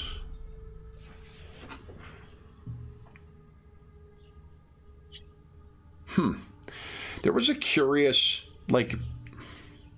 Well, I guess it would have been difficult for you to tell, because they were running through woods and whatnot. So whether there was any markings on their bodies or whatnot, you would not be able to tell one way or the other. But he says, why would they be out then?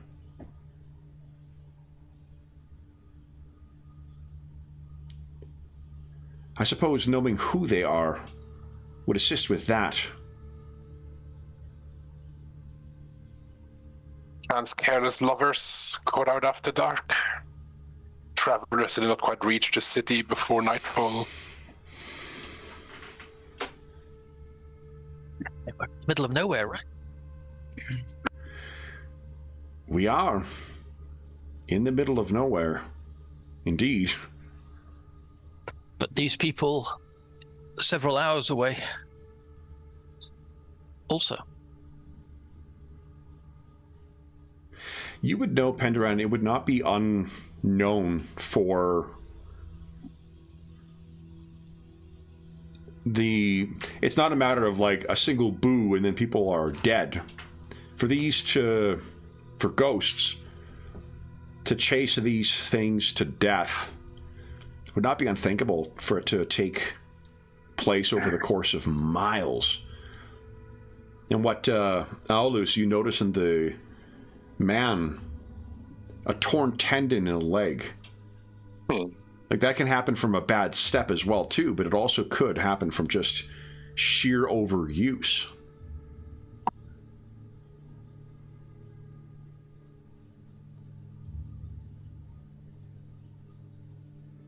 How far is Alpia Triana from here, travel-wise? 4 to 6 days, depending on the weather. Yeah. The weather here. Yeah. And the They nearest wouldn't have been running that long, right? No. They also would have collapsed before the last Mancio as well, so...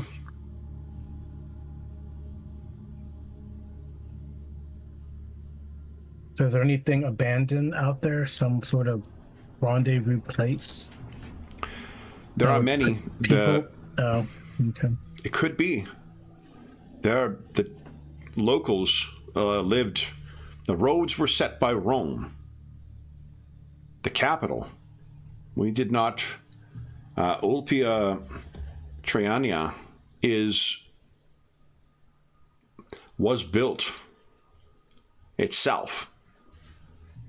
The old capital left to fall to ruin. There are likely dozens of similar villages scattered around here that now either have diminished populations or are altogether abandoned. This land is Roman. It is most definitely not Rome.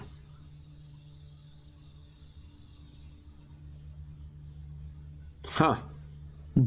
So you think this wayward lovers?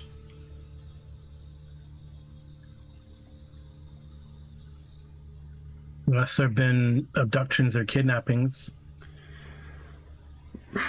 Not that of which I am aware. Certainly not any. And Electra, you've heard like the locals seemed almost bored, you know? Or the legionaries you spoke to seem almost, like this is the grind of the Castra is very regimented.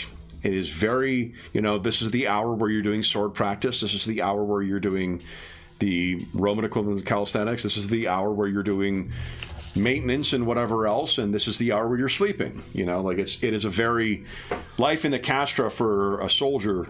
It's not particularly eventful. I mean, there is the gambling, but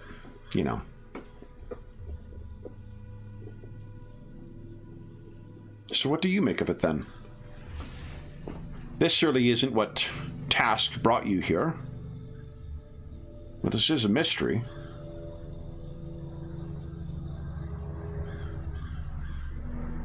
Is it beneath you to find what happened to these 2 Romans? He seems uncertain. He's not asking in a castigating way or a suggesting an answer. No, I would like to find out what happened to them. It might even be linked to why we are here. If not, it is another threat to Rome that might have to be linked to. Maybe if we ask around and see if anyone misses them, as you say, then we might know more as to what they might have been up to. The Tibiscum is small enough so those who miss a meal would be remembered or noted. Should we ask this eve? Or deal with it in the morn?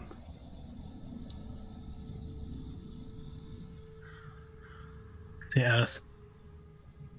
Well, ask as soon as they're missed, or maybe we'll find out.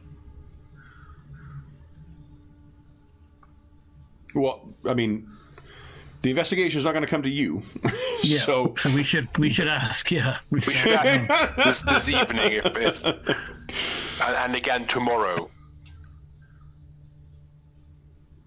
Certain. But yeah, if we can, we should ask this evening to see if they are missed tonight.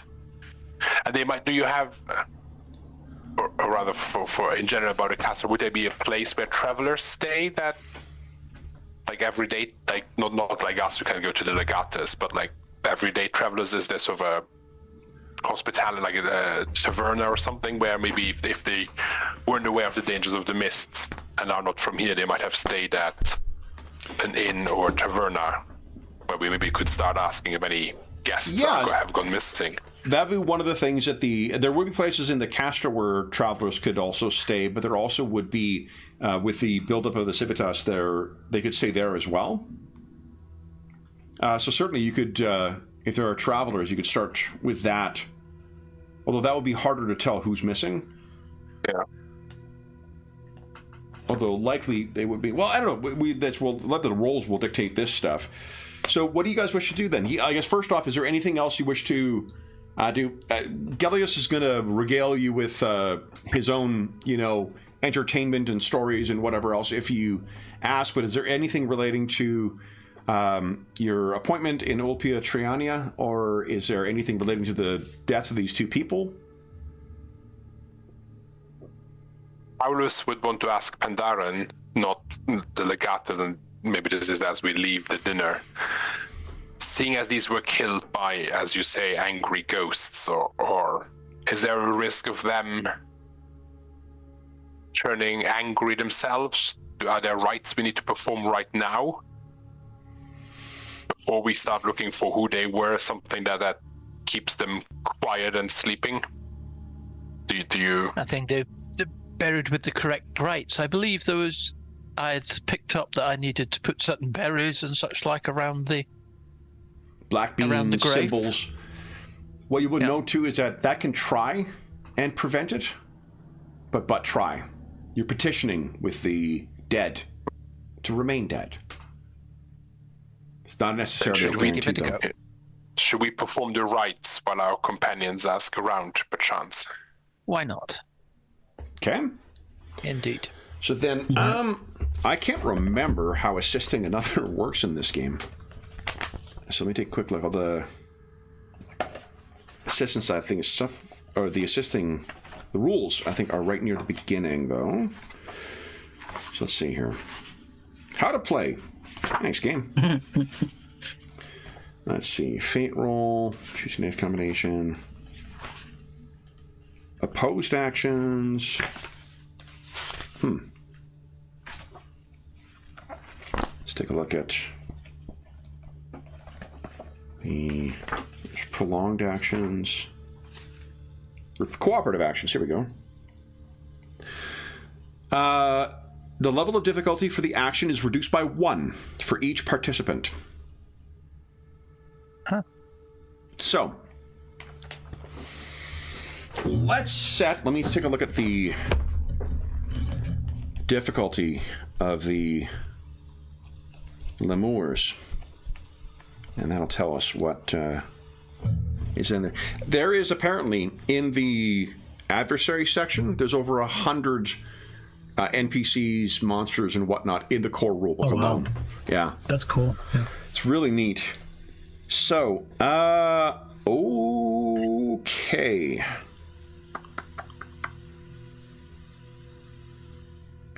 Okay, so who would like to... what I'll do is... I'm going to reduce the dice value. No, that's not right. I'll reduce whatever my result is by 1 for whatever you roll. So it will be a de magica magia roll. Magia. Who would like to do that? Shall I do that? Tell us what is your de magia? Much less advanced than yours, friend. But I would happily assist in whatever way I can. I'm only a 10 for de magia. Well, and Penderan also can spend 6 pietas and like basically double his dice pool. Now I'm going to save that for something else. Well, also you can wait and see what the result is. Indeed. So Okay. it is an 8 you are rolling against. It's an 8, and in fact, I'm probably better off doing.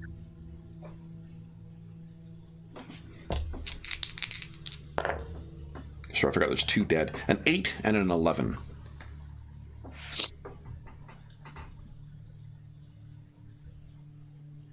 Nice roll. Nice. Okay. Then, wait, 2d6 was 1d5. That's awesome. Okay. So, what rituals do you perform, Penderan? Yes, I will have, because I'm also a man of herbs. I'll have gone out scratching just outside the post. Yeah. Got some suitable herbs and such like, and as we bury them, I'll be going through the rites of my people on such things, muttering away in my Breton. Okay. And what you would likely hear, both Aldous and Penderan, is that as the ceremony proceeds, you would hear the sound of very faint sounds of a man and a woman. I think anguished is probably the right descriptor for it, because it's an equal melange of fury and despair. But it seems to quiet when you conclude your ritual. And my rites will be involving time to pass over. What I'll tell you as well, because you did roll, like my best roll was an 11, you still got a degree of success above that as well. There is a particular... You feel this is more than just, oh, I'm pissed that I got killed by a ghost. There was a specific fury, and you are well learned or well schooled now in the things that give rise to lemurs. There is some cause for those two to have come back. You thankfully laid them to rest. But something was causing them to stir. And that is a very strong emotion. And not a positive one. They really fucking like sunsets. So, Electra and Gaius, what are you doing while Penderan and Aldous are indulging in this? I think we're going to go look and ask around about these two folks. Sure. Because their particular families might have their way. You were asking before, Sean, about whether, like, when Electra's ethnicity or where she's from would come into play. If you're asking around the Civitas, would definitely come into play there. Reduce the difficulty task, or difficult Difficulty task? Threshold. Difficulty threshold. You're more among your kind. I think you're muted too. You are correct. All right. All right, so then Gaius and Electra are... Actually, you have an Italian and you have a Dacian. Do you want to have Gaius go among those in the Castra and then staying at the traveling thing, and Electra head out to the village? I think that's probably a good idea.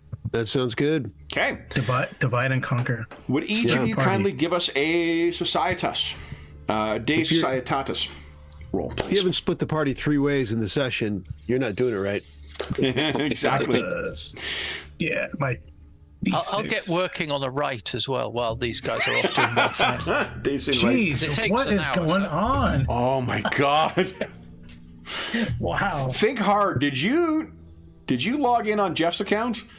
I don't know. It's crazy. Too much roll 20 Yeah. today, I guess. The algorithm is. Should do one of those favor of the gods divinations. I think they're Right. against us. I think it's because they're mad that the Warhammer gods are mad. Okay, yeah. Because I actually got a prayer off. You guys were on fire on your dice for this morning. So what? Gaius, there's nothing that you're not able to really. He's probably too angry. Yeah, These just people like died. Why did they die? What? The failed ritual, the terror from where he found it all coming you out. also may be thinking, you know what? Like you've seen these faces. They're burned in. You're going to see them in your fucking sleep for weeks to come. Yeah. They're not Roman. Like they're not going to be part of this. So you're also being tasked with something that is not useful. Electra.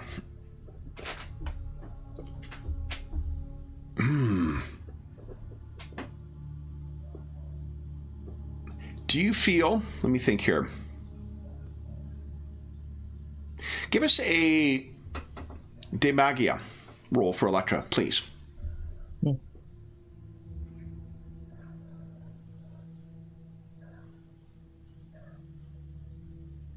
Oof. Okay. You can, however, Electra... if you're 5, I've given you a 1-point discount on the difficulty because of your home province, but that puts you on the line of 5. Would you like to spend 1 pietas to put that into a success? Sure. Okay. Yay, we got to use that roll. One point, right, Kevin? You said 1 point. Yeah, sorry, only 1 point to bump it up. okay. So what you find, Electra, as you make, I guess first off, tell us what it's like to be among, Roman Dacians for this. I'm not sure if you read her backstory in the thing, but I think she could at best be described as a reluctant Roman. Yeah. Yeah, I mean, it's one of those where there's some like, I mean, if we were playing longer, it would be like, when does she share that she used to hunt Romans? When does that come out? Like that's the waiting for the opportunity to do it. Well, I guess we're gonna have to try and hunt on this legion. Finally, my time has come. Yeah. So, she's classic where she's got at least a foot in each society at this point. She's well Roman, she's thoroughly Roman. You're not getting into the cohorts with any doubts, and yet here she is in a village of her upbringing, and so I think this brings it out in her. I think she probably doesn't think of it that much on a normal basis. She's practical and purposeful warrior approach. Yeah. So, and she's Roman and she's in this, group. But now this is, if it ever comes out, it comes out now. So she's among herself. She's not among legionnaires, and she's in this village and she's talking to them. And so she's there's a lot of deja vu going on. It makes her wistful of her people, and so I think she falls unusually. She's gonna. I think this is gonna feel more natural for her than she would expect Okay. Yeah. So perhaps it's easier for you then to be speaking in kind of the regional, lingua franca than in Latin. And when you ask around about whether there's anyone, missing or whatnot, I think you finally meet a woman named Thrax, who tells you about her neighbor, Sophia, whose husband did not come home. And she seemed troubled by that. Her husband, his name is Vaki. Sophia is the woman whose husband is missing. Vaki is the one who did not come home. Vaki and Sophia. Would you like to introduce yourself to Sophia, or would you like to have Thrax introduce you to her? I think everyone enjoys an introduction, always a positive, so I would ask her for an introduction. Okay. So they go up to this relatively modest, Roman-style home, and I think they have servants as well. Like, they're well enough off to have that. And the Thrax seems to be on first name basis with the servant. They clearly know one another well enough. She goes in, collects Sophia. She comes out. Sophia looks to be about the same age as what the two deceased were. Mid-30s ish. Adult, long enough to have made your own, kind of place in the world. She comes out and she sees you, Electra, and is kind of taken aback. And Thrax says, Sophia, is Vaki home yet? And she says, no. And you see her eyes, she starts trembling, her eyes are beginning to fill up with tears. And she says, this is a custodes. Her name is Electra. And she looks up at you and says, why are you here? I'll give her a greeting that's common to Dacia.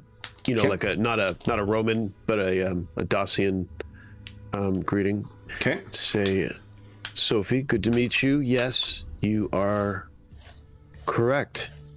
I am here on a task not involving your husband, but I will tell you that we came across, on my way here, we came across two bodies on the road.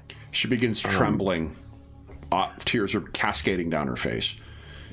I wouldn't assume, but it is best to know. It was a male and a female. I would have guessed they were together. Her eyes look up at you and she looks shocked. Her eyes go over to Thrax, and Thrax seems to look down. Tell me, what are you thinking? Why don't you give us another... I think Octoritas? Is that the... Because you need to kind of shock her into... She's not really a charmer, Auctoritas. so I think Authoritas would be the... Octoritas. Octoritas is your presence, yeah. You're not really... Yeah. But you might be able to, just by sheer force of personality. Yeah.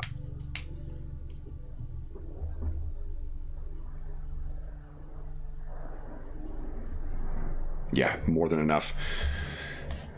She collects herself, and she says, Freya. And she says that as if, it should mean something to you. Thrax fills in, the neighbor's wife.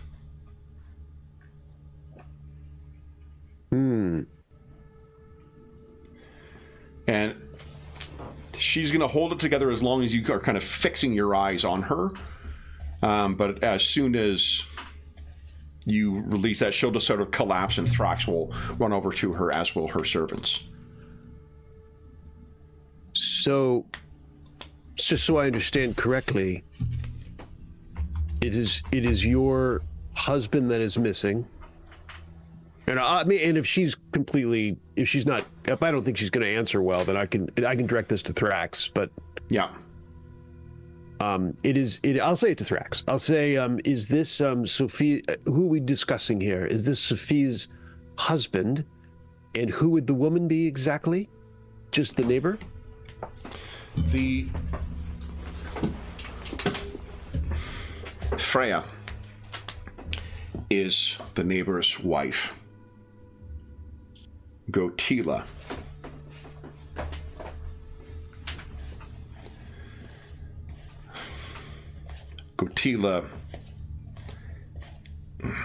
she sort of shakes her head and leaves you to make your conclusions based on that. And I'll lower my voice, and I'll take her by the elbow. Yeah. And move, a few feet away. Lower my voice. Are we saying here that in a pancreation hold, or if necessary? If necessary, I'll say, are we saying that perhaps Sophia's husband ran off with a neighbor? Is that what I'm understanding? She looks over, looks back.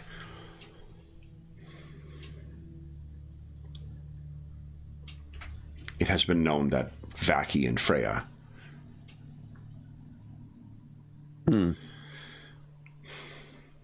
both have known to be missing. Wait, they are dead? How are they dead? They are quite dead. Their cause of death was not obvious.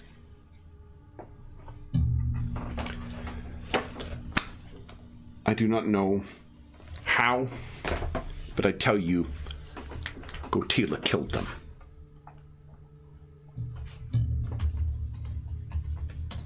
them. Man is an animal.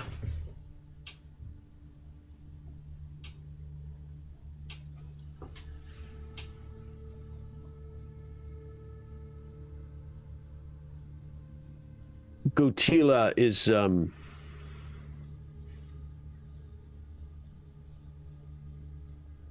Gotila is who? Just so I understand again. Freya's husband. And you think who killed who? Gotila killed them. The spirit, or I do not know. And she makes some kind of gesture, a warding symbol. I do not know. But he wished them dead, if he knew. And he would have it in him to do such.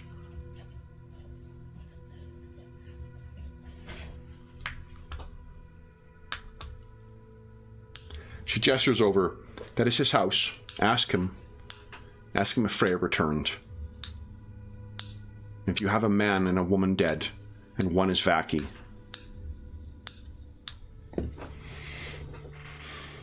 there is not a doubt in my mind. She is dead too.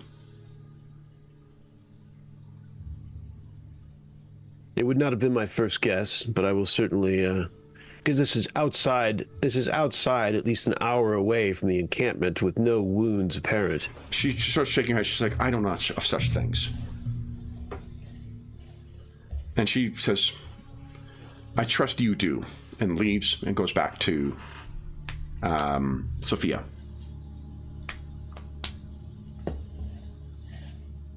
And I think ordinarily Electra would just leave. She's not too much into the whole weeping thing, but she'll, being, her, under the circumstances, her Dacian will come back.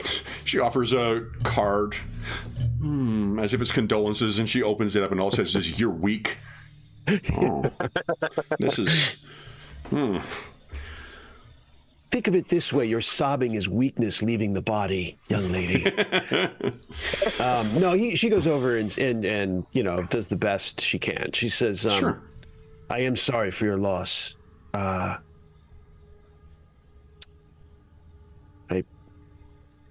I wish I could have brought you better tidings. There are servants and, it appears, children looking in to see what is going on, peering in from further down the hall. Which will, bring Electra further to her extremely uncomfortable, sensitive side, whatever's there. Yeah. But then she remembers she has something to do, and thank God, thank the gods, and thank Mars Victor. Yeah. And gets Thrax's attention and gives her a nod, and says, bids adieu. She already knows where to go. So and then heads towards the house. Okay. See if you head towards the house, knock on the door, a servant would answer. Yes? Is this the domicile of Gutilla? It is. Shall I fetch the master? Yes, immediately. So you do. Comes back. I'm seeing if I've got an illustration here of him.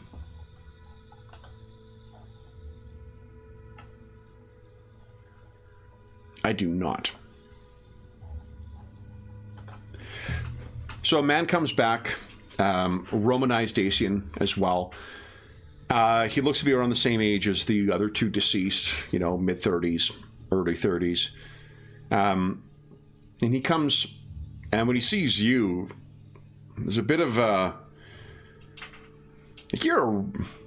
you've seen some hard times, definitely, Electra, but you were very magnetic. So there's a bit of a and he walks over to you. Not a big man, as far as like built out, but tall, good frame. He comes over. My lady, Electra Zaius of the Legionnaires. Technically, you'd be a custodes. A custodes. And I wasn't sure they've recognized us as such. I was thinking that they wouldn't know what that was, but they do. So fair enough. Absolutely, yeah. You would have in your insignia that. God, I almost had it to get to. I'm like, it's not the station of office. Fuck! I'm gonna have to look it up afterwards and post it in chat. God, it's driving me nuts. The which? Meaning, what the bona fides word? Yeah, I got you. Yeah. The which? The Aquila? No, the seal. Seal of office. There we go. Yes, that'll be it. Thank you. Nice. God, dang. Oh, you know what? Someone typed that.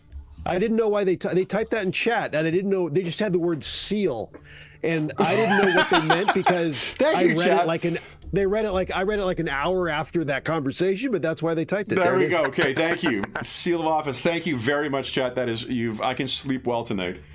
Not feverishly pouring through a book full of Latin. So he sees the seal. Custodes, what can I do for you? I have news and I have questions. I was just speaking to some in your neighborhood, and I wish to inform you that there was a woman found on the road about an hour south, Kevin? It would be south, east, east, southeast, southeast. Sorry, southeast of here. I don't know why I'm being so specific. Like, it doesn't fucking matter. Like, southeast, south of here. Yeah, and we discovered her only 2-3 hours ago. Would you give us a sensibilitas check, please? Let's see. Let's see if this dude will start running.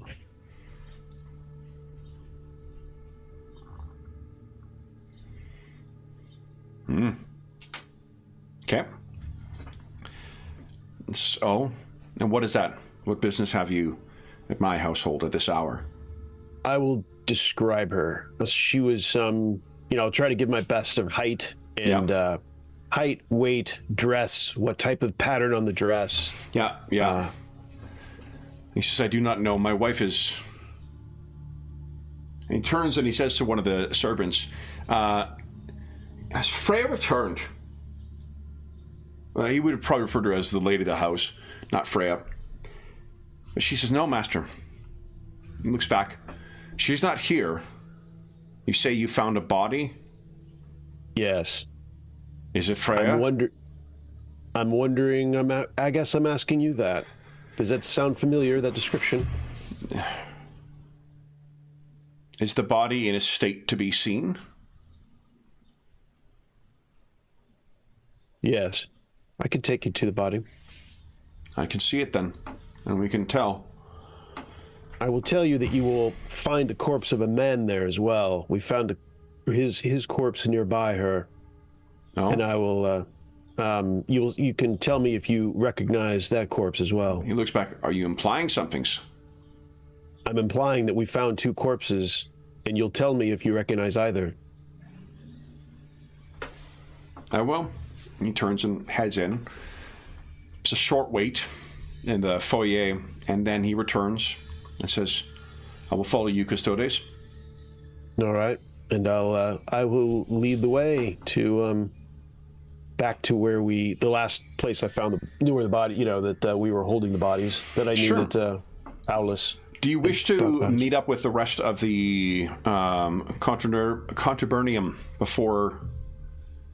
Yeah, I would like them there. I just don't know where everyone is, but that would be my preference. I think, let me just double check well, look at that. Everyone happened to be back finishing up their own bullshit at the exact same time.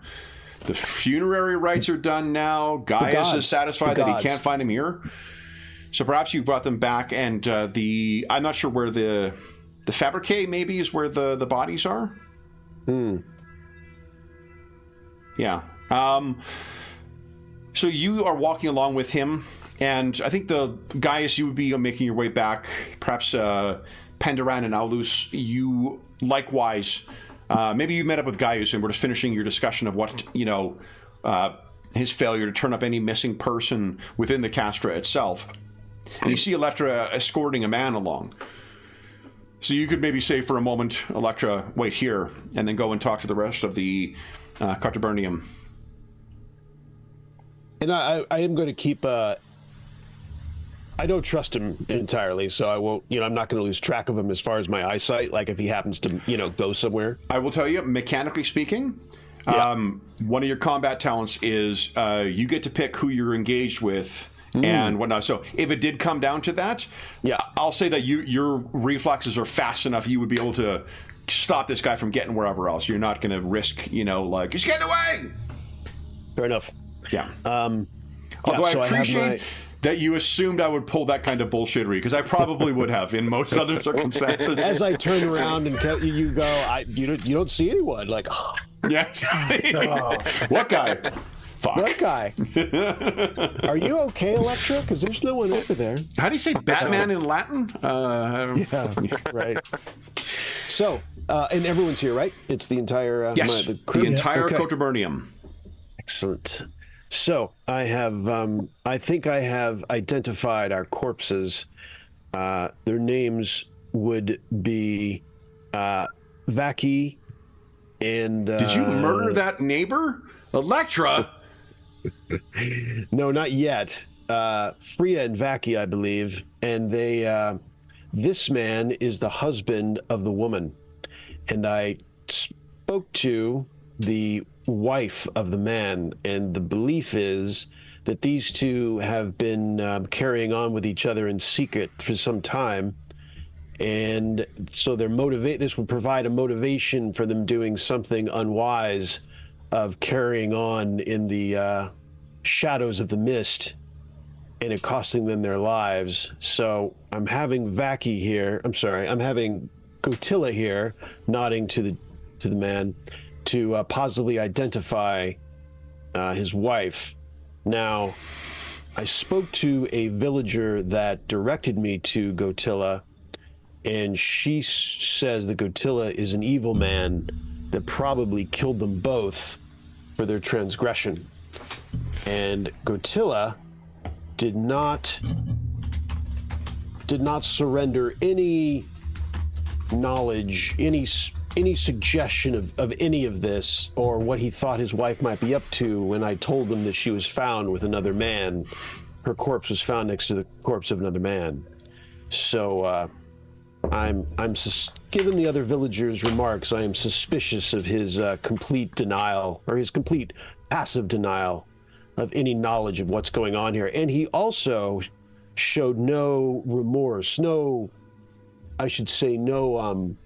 concern over the fact that it might be his wife. He simply asked, "Do you think it's my wife?" Like I'd found a stray dog.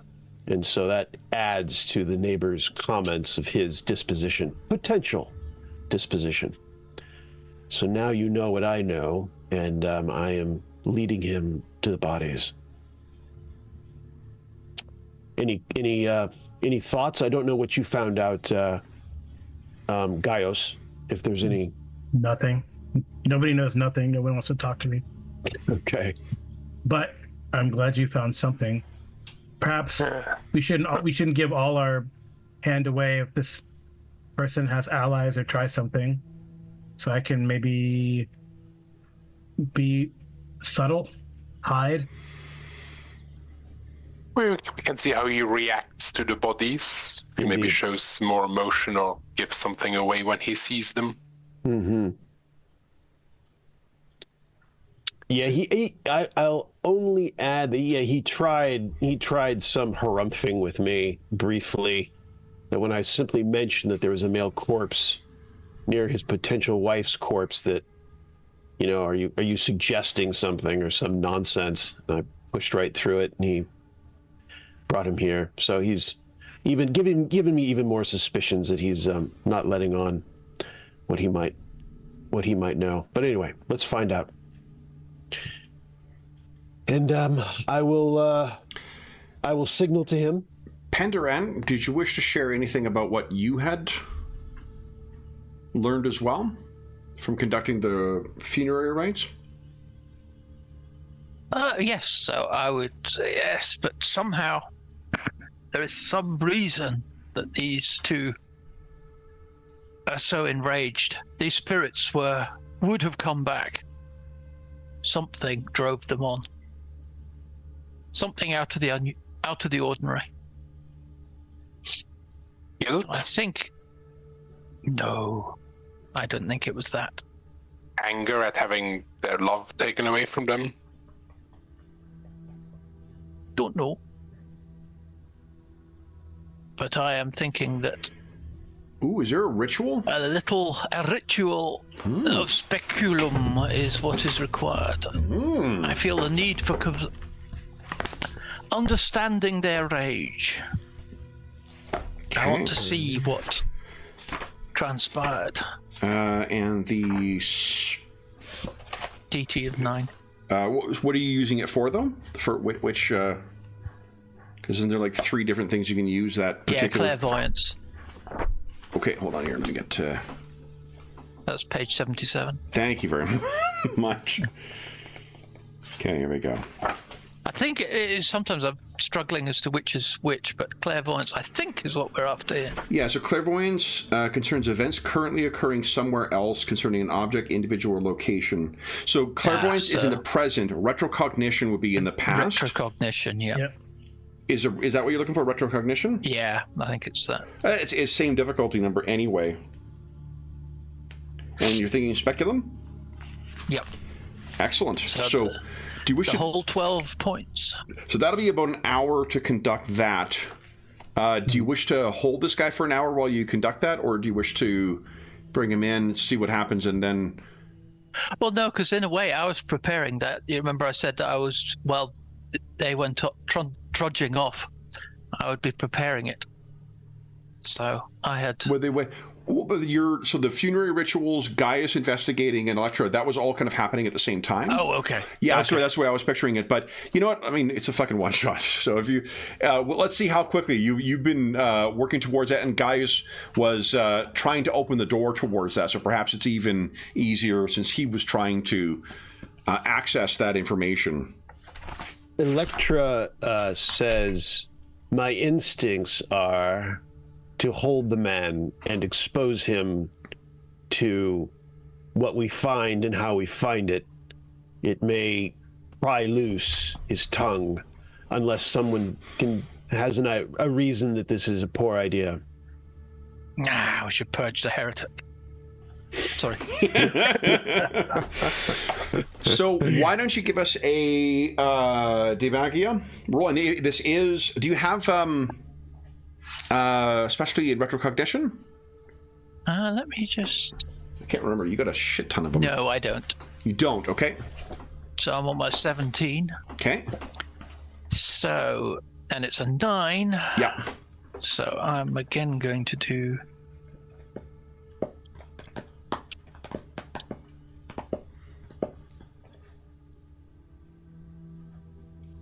I think that should, on average, get there. Okay. There you go. Bada bing. And that is 1 degree of success. You could spend 6 pietas on top of the 12. Yes, I was thinking that thing. I was keeping that. Oh, that's Hell yes. All right, so that is a lot. So tell us what how does this vision come on to Penderon? How does he trigger this?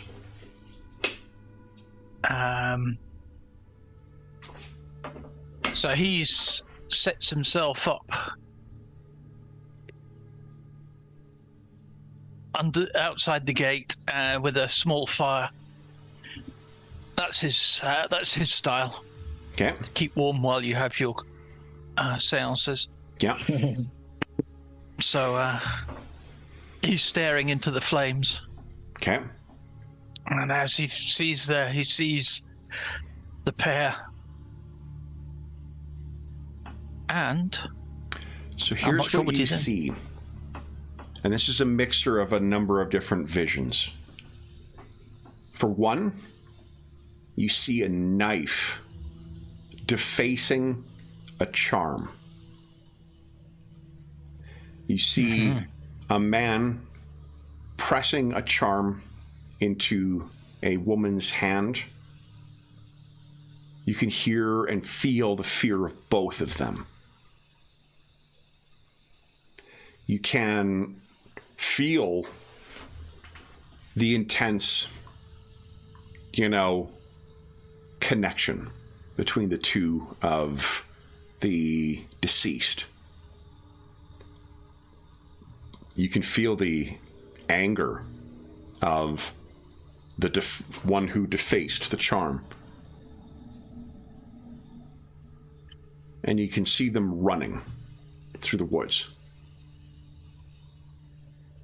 There's a vision of a village you have, and you're certain from where a certain peak is located that you could locate it quite easily, especially with Gaius's assistance. It's not far from here. So a marred charm, a good charm pressed into the hands of a lover, a secret village, love, anger, and terror. All these come to you.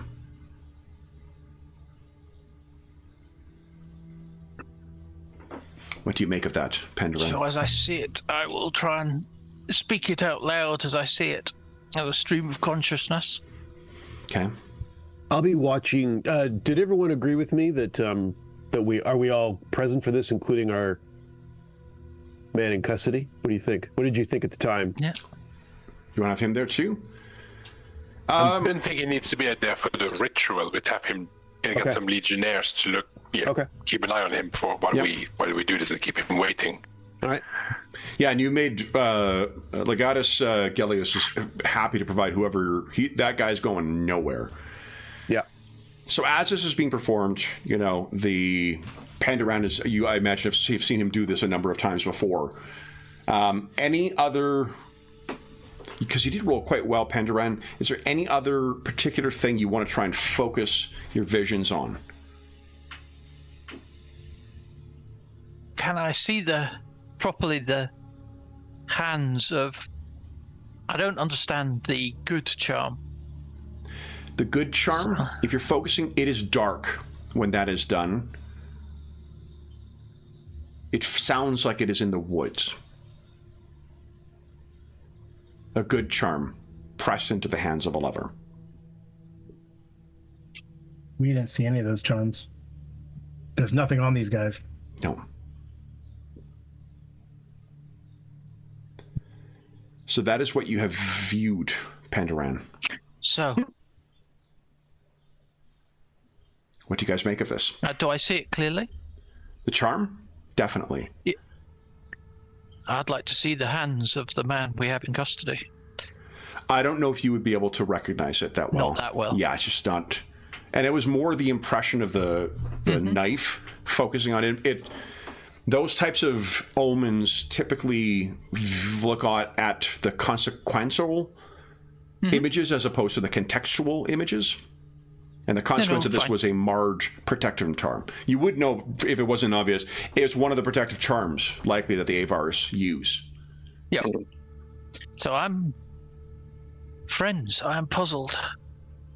The face charm I can understand. That could be the jilted husband doing that to put his wife to danger, but I don't understand the good charm, why it did not protect either of them. It was Somehow, go ahead. It wasn't. It was the same charm or a different charm. A different charm. Okay.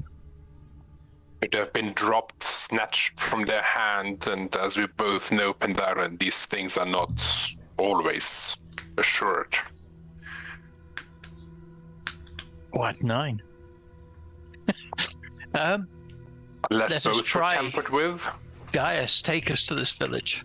Let's see if it sheds any light. Dawn will come. If you want to hold this guy overnight, Dawn will come. You can borrow horses and ride out. Do you want to question this guy off? I guess if you have the time, do you wish to question him or bring him before the bodies? Or do you want to get your answers to Pandaren's vision first? No, I think we should let him see the bodies and see how he reacts, and then we can also get the bodies buried and properly taken care of. Can we? Because I've already buried them. I'm not sure that disinterring them would disturb their spirits, no? You could probably uncover their faces. Like, to be honest, yeah.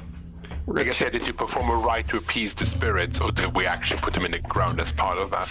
I think you performed a rite to preserve their spirits. Yeah. Okay. But let's see here. I wonder if there's something about funerals in the what do you call it, in the Encyclopedia Arcana, because this thing is quite comprehensive. I wonder, let's see, village life, guys. I got something about eating around town, religious, calendars, tolerated cults, forbidden cults. Just gonna look in the. Oop, there is no index. So I actually don't know. I gotta plead ignorance on what the customs are for funerary traditions in the upper middle class in Rome. Do you guys have any idea on that? They'd normally be interred in a mausoleum of some kind, if they were upper class, or some graves that you could visit, or libations. Okay, so there you go. So yeah, they would have been. So either what you could do is bring him to where they are interred, and likely you wouldn't have buried them. I'm assuming that it was a way of warding off their ghosts, perhaps, as a ritual, as opposed to necessarily setting them in the ground, because you didn't know who these people were either, right? So probably until you would have been aware that until you knew who these people were, it would be difficult to be like, oh, by the way, your dead loved one, we've taken care of that already. So they will have the bodies. It's a long way of saying probably they have the bodies available still. So, other than Electra, you've had your kick at the can, as the Romans say. I don't think they say that. Everyone else can kindly give us a sensibilitas roll, please.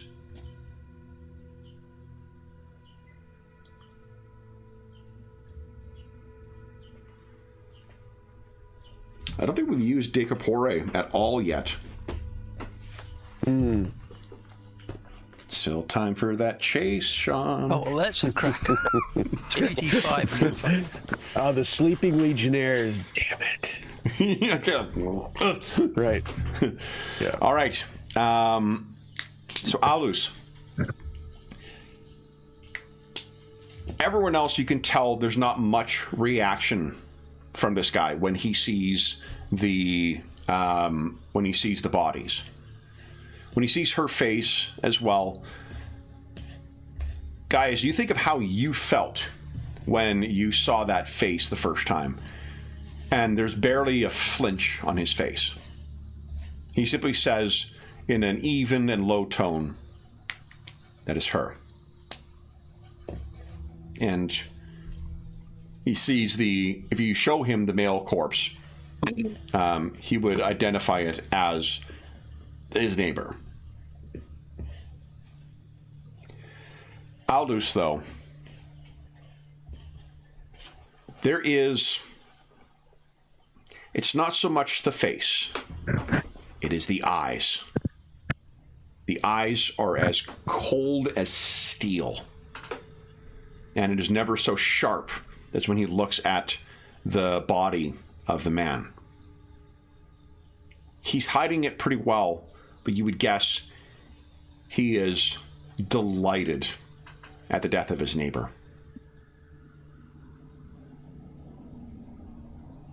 What do you guys do with him?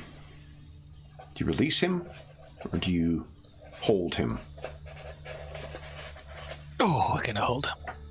Do we question him? I mean, is there a reason? Just because someone said he's a bad dude and he was happy that his wife who was cheating on him is dead, doesn't mean he did it. He's prime suspect, though, would be the... And then how he did it, there's no,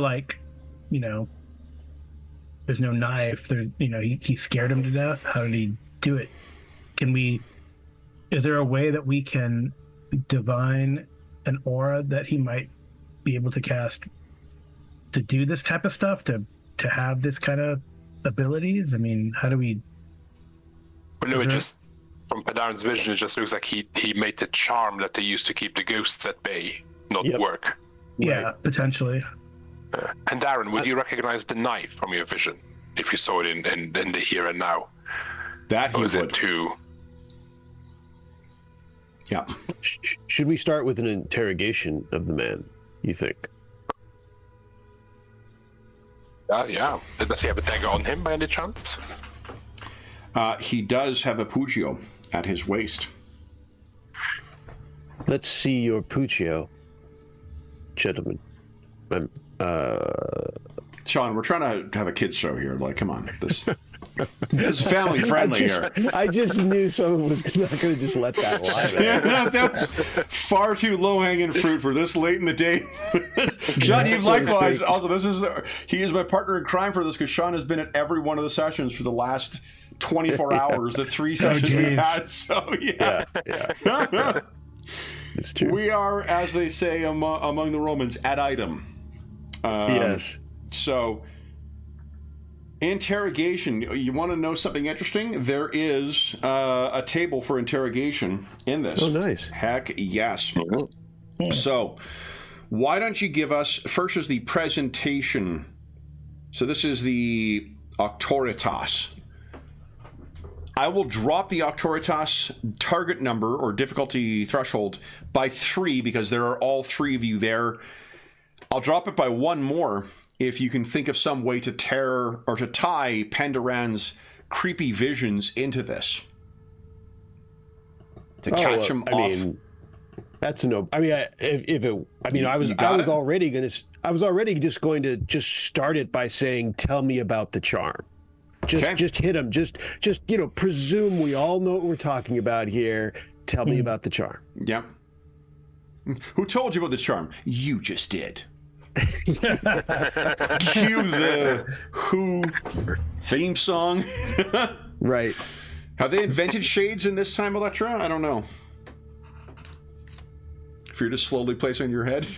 Oh man, I can spend?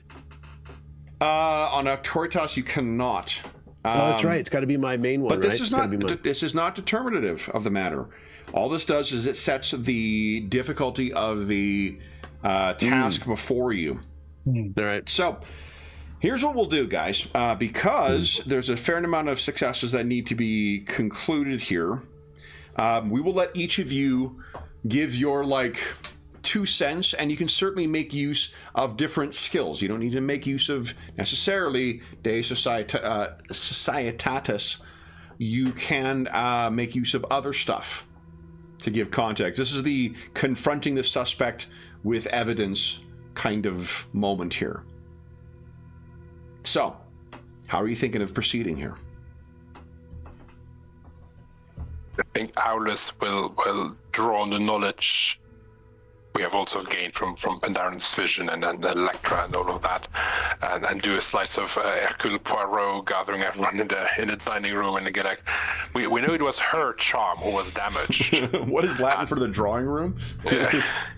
So whoever wielded that knife must have been in your house, and you had the most motive to damage her charm.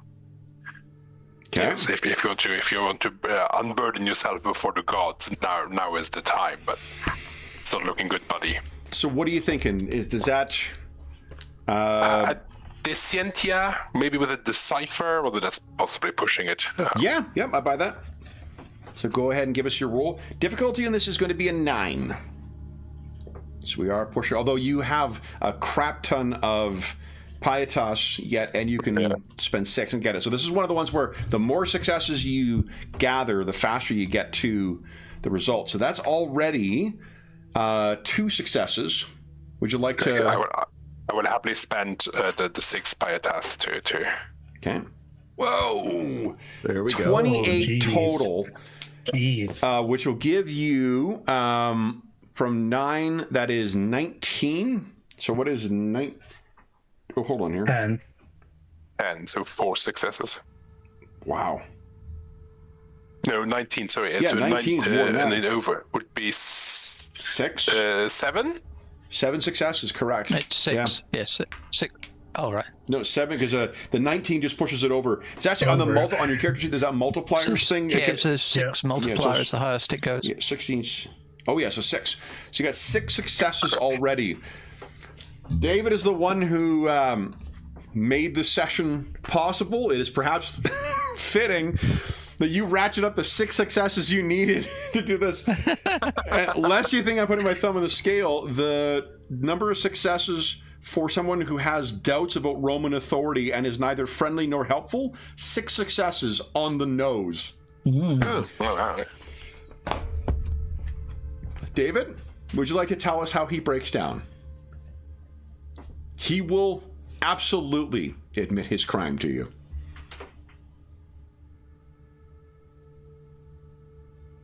I'm thinking, given what we know of him so far, it'll almost be a yes, I did it, and I do it again kind of. Yeah, stabs his Pugio down on the table. They deserved it. You know, this is maybe because Aulus brought up the mercy of the gods. He's like, what they did was against the gods. I've only did something what he considered was right. So yeah, I think that's how he breaks. And Pendaran, now that you know the truth of it, you see more of your vision, and what you can see is Freya racing through the darkness of the woods into this village, a near stricken mad with panic and fear as she reaches up with her lover, him taking his charm off and trying to press it into her hand, but in her panicked state she could not hold it, and then the Lemurs set upon them both.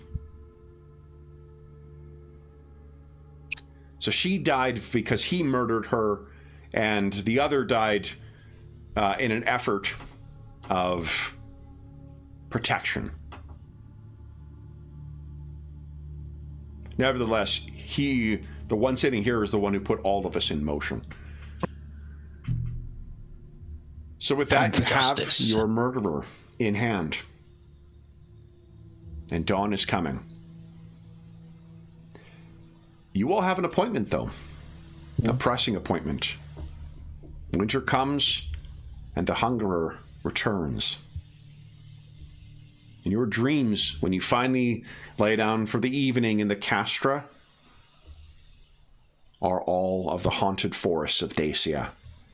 The wolves who hunt, and the dead that lurk beneath. And that brings us to the end of our session. So,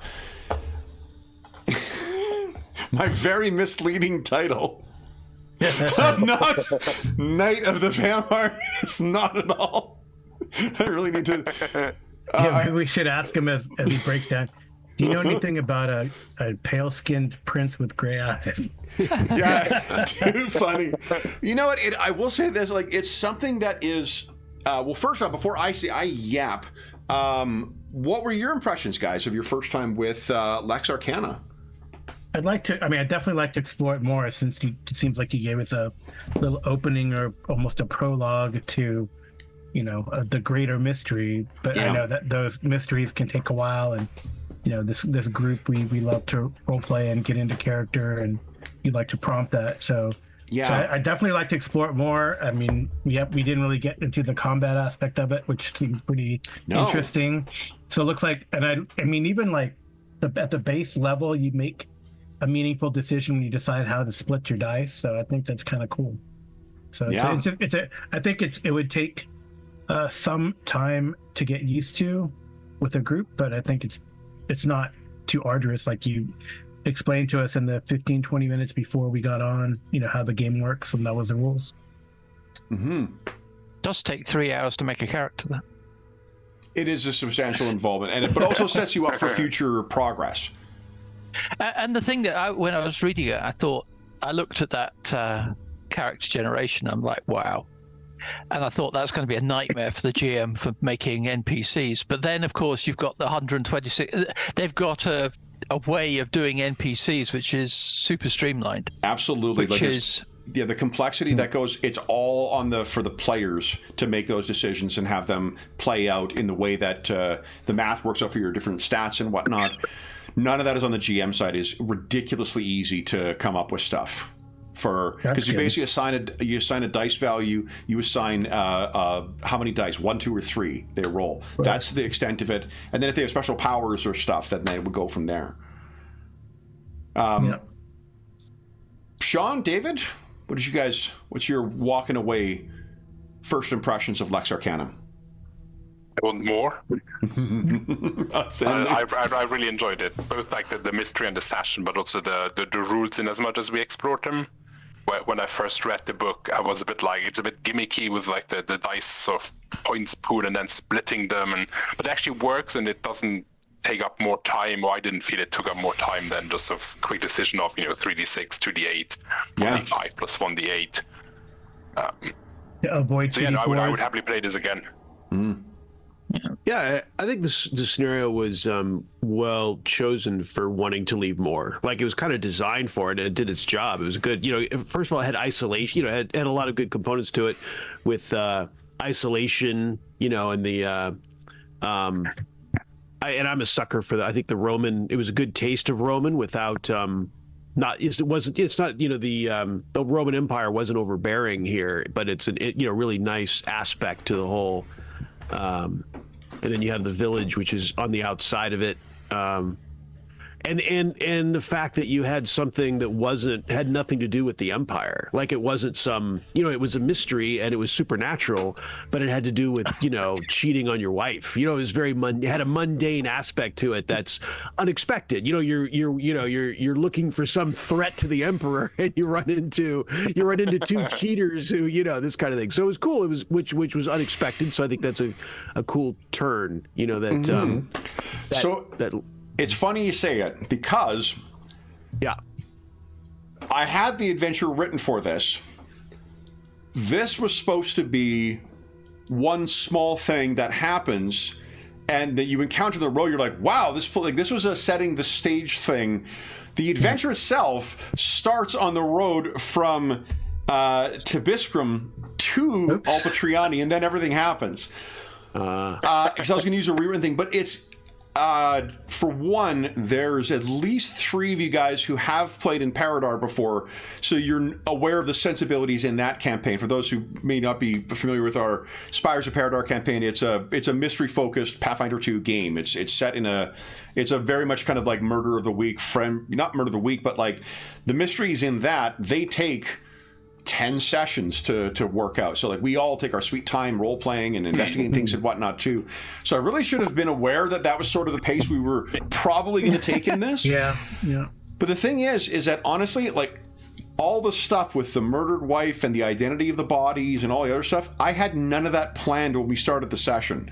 It was all stuff I'm like, well, this makes sense, so we'll do this, and this makes sense. Well, nice. That's amazing that the game gives you the architecture to navigate through that kind of stuff. One of the things they say in the GM section is like really improvise as much as you can.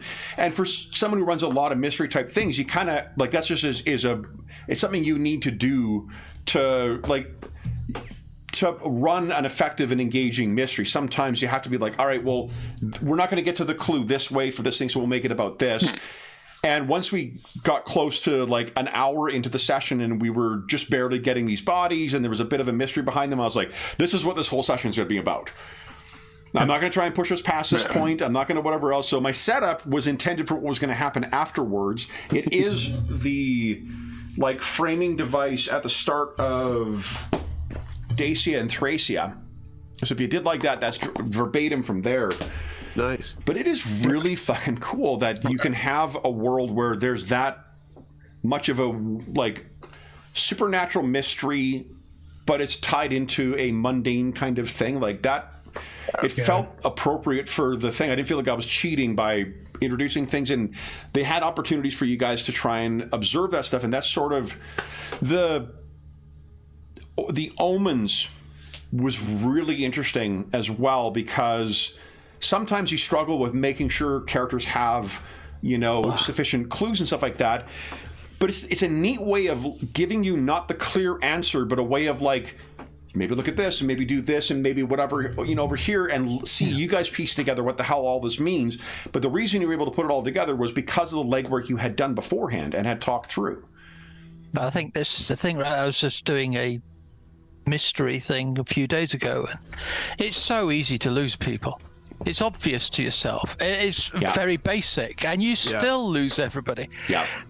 So mysteries, I think, are super hard to do, and this one has, with its precognition, postcognition, all the rest of it, you've got a way of getting people back on track. Yep. And they're not overpowered. Like, you sometimes have, the psionics, the betazoids in Star Trek. It can bust the game. Whereas this is clearly set up that you're not overpowered, which is good. Yeah. And I really like that they really nicely tie into the Roman feel. It's of magic, but it's not, I cast this spell or I throw lightning. It's sort of things that people actually did. Yeah. Like all of these rituals were used by actual Romans, thousands of years ago. So it sort of ties into the actual world building while giving you that slight mystical element without having like, I can cast lightning 3 times per day, or it's just I really like the feel of it and how it ties into the world. Absolutely. Yeah. I love the way that they have the monsters, like the whole, I tend to like using to a fault and probably over excessively. I love using dream stuff to kind of give visual cues and context and like hints and whatnot for players so they can help to understand what the context of things they're encountering are. This game bakes that in with the adversaries, the things you might have faced in the next leg of the journey and what you're facing today. Both of them happen to be the same difficulty class of adversary that would allow, like, you would be having dreams about them. And right before you encounter them, you might have a, like, there's something here, kind of thing. That's baked into the rules as written. And I absolutely love that, because it's, as you say, James, like, these we as the players and the GM, we don't live in this world. We don't pick up on all the contextual cues that someone who's living there would, which is why it's helpful that they give you lots and lots of ways to reiterate and be like, remember you learned this too, and this is something you also came across, and here's something that might be important because you're learning about it through one of these mechanisms, without making it too railroady. Like, it just gives you more pieces, I think, to try and put something together. I didn't even think also about the combat, like that we didn't actually have a fight in this thing. It still felt like it felt like you guys were engaging with the game the entire time along. So yeah.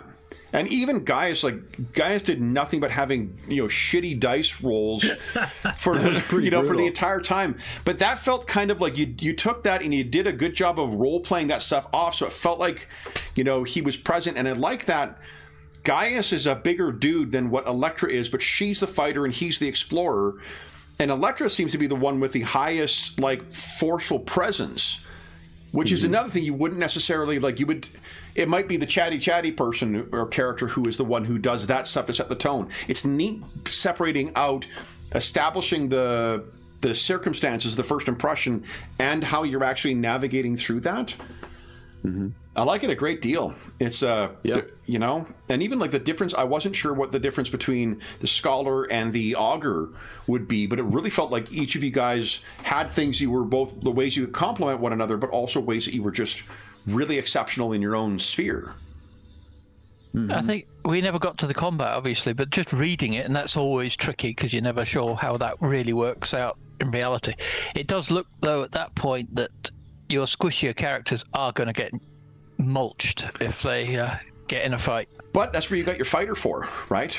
To lock down extra opponents. So unless you're getting just absolutely gobstomped, but there's a balancing mechanic in the game as well, for the difficulty classes. So if you're throwing 4 character tier adversaries against you and you're going to get murdered, that's an unfair demiurge. That is because you're going to be the demiurge's got to be a bit careful, because if you put somebody halfway competent up against an augur, they're going to murder them. So the augur, but you also could force them to re-roll. You got that dodge. Yeah, so right, and be interesting to see. Yeah, and that's the combat. I think from seeing just the one thing roll through there, knowing what the hit points were of some of the adversaries, we're talking maybe 2-3 rounds of combat. I think for your average thing, which is, I feel like with how quick is the DeBello rolls are determinative of the entire round, the entire tempos. That's kind of cool. You're crash, woof, you winning. And if you're dominating your opponent, especially if it's a singular opponent, that's down and you're on whoever's next. I think the remaining one that I'm interested in is that fatigue rule, because looks like the one ring death spiral. But you can do heal. I don't know how it works in one ring because I can't remember, but you can do first aid afterwards. So even if you're below, one way to get around that is to take first aid right away. The other way around is take some of your stuff off. As soon as you're not carrying more encumbrance, it's you're not fatigued any longer. Yeah, and this one is, I think, it'll either work in practice or there's a simple solution, you just rip it out. Which is, I think, if it doesn't work. So it's not a huge deal. I think this. Yeah, I'm interested to see what the fights would look like, because they've got some really interesting adversaries. Like dragons are in this setting, and giants, and chimeras, and manticores, and all sorts of great stuff. Demons galore from all the different things. I do have one thing to blame David for, though. Mm-hmm. Just one? That'll be my pending purchase of the Britannia book, because I'm sure shit going to get that now. You're welcome. I bet that Britannia book's good as well. Oh boy, I'm looking forward to that. There's a couple, I do have it, Britannia. Yeah, there's a Britannia one, and there's a second group of things. They did another Kickstarter. The new Kickstarter that's coming out is going to be Atlantis, and then a threat to I did the Atlantis, Rome. Yeah. I wish I had now, but Adventures in the Empire, Dacia. Another Dacia, and then Britannia. The Dacia one's fucking awesome. I love that one too. I'm a sucker for vampires, which I didn't get to use. You hinted at them. I did hint at them quite strongly. So, any last closing thoughts before I launch into the outro? Nada? That is it. Then, David, thank you very much again for picking such a cool game for the session. And I'm sorry we didn't get to deliver on the Nosphoratus part of it. But genuinely the most mislabeled thing. But honestly, of any, one shot that I thought would go off the rails, I should have realized that a mystery would have been the one that would have easily gone in a different direction. But congratulations on catching a murderer anyway, though. Yeah. So, for those listening at home, thank you so much for joining us for our Lex Arcana one-shot, very duplicitously named Nosphoratus. As is always the case, if you have any comments, questions, or concerns regarding the session, the campaign, or the game, or the anything else about the story from today, please do not hesitate to leave a comment in the comment section down below, and I'll endeavor to reply in a timely fashion. There's also a link down below to the Dungeon Musings Discord server, where we have channels there dedicated to most games we run on the channel. We'll probably talk about this one on the Assorted Games channel. As well as most other campaigns and games we run. There's also finding a group or GM discussion or virtual tabletop chat. There's a great community that has built up over the years over there, and you are more than welcome to join us. There's also a link down below to our friends at Noble Knight Games. Noble Knight Games is the preeminent unionized retailer of hard-to-find and out-of-print RPGs, including Lex Arcana. I got a couple of my books from them. There is, not only do they have a great selection of new role-playing games, board games, and card games, they have an unmatched selection of hard-to-find and out-of-print RPGs. If they do not have something in their extensive catalog in stock, you can put it on a want list, and they'll send you an email when it comes in. And if you make a purchase of $10 or more through their website, be sure to enter the code MuserNight. It's in the description of the video, all caps, all one word, and you'll save yourself 10% on a purchase. If you are listening to this after the end of June 2024, come back to one of our more recent videos and you will find what the current discount code is then. There's also a link down below to something called Heroes Save Villages, which is the charity fundraising campaign that made this session possible through David's generosity and his selection of a really cool game. There is any donations, again, through that link, go directly to them. None of it goes to the channel. As a small way of saying thank you to donors who have donated since January of 2024. If you've donated $25 or more since then, come over to the Charity Initiatives channel on the Dungeon Musings Discord server.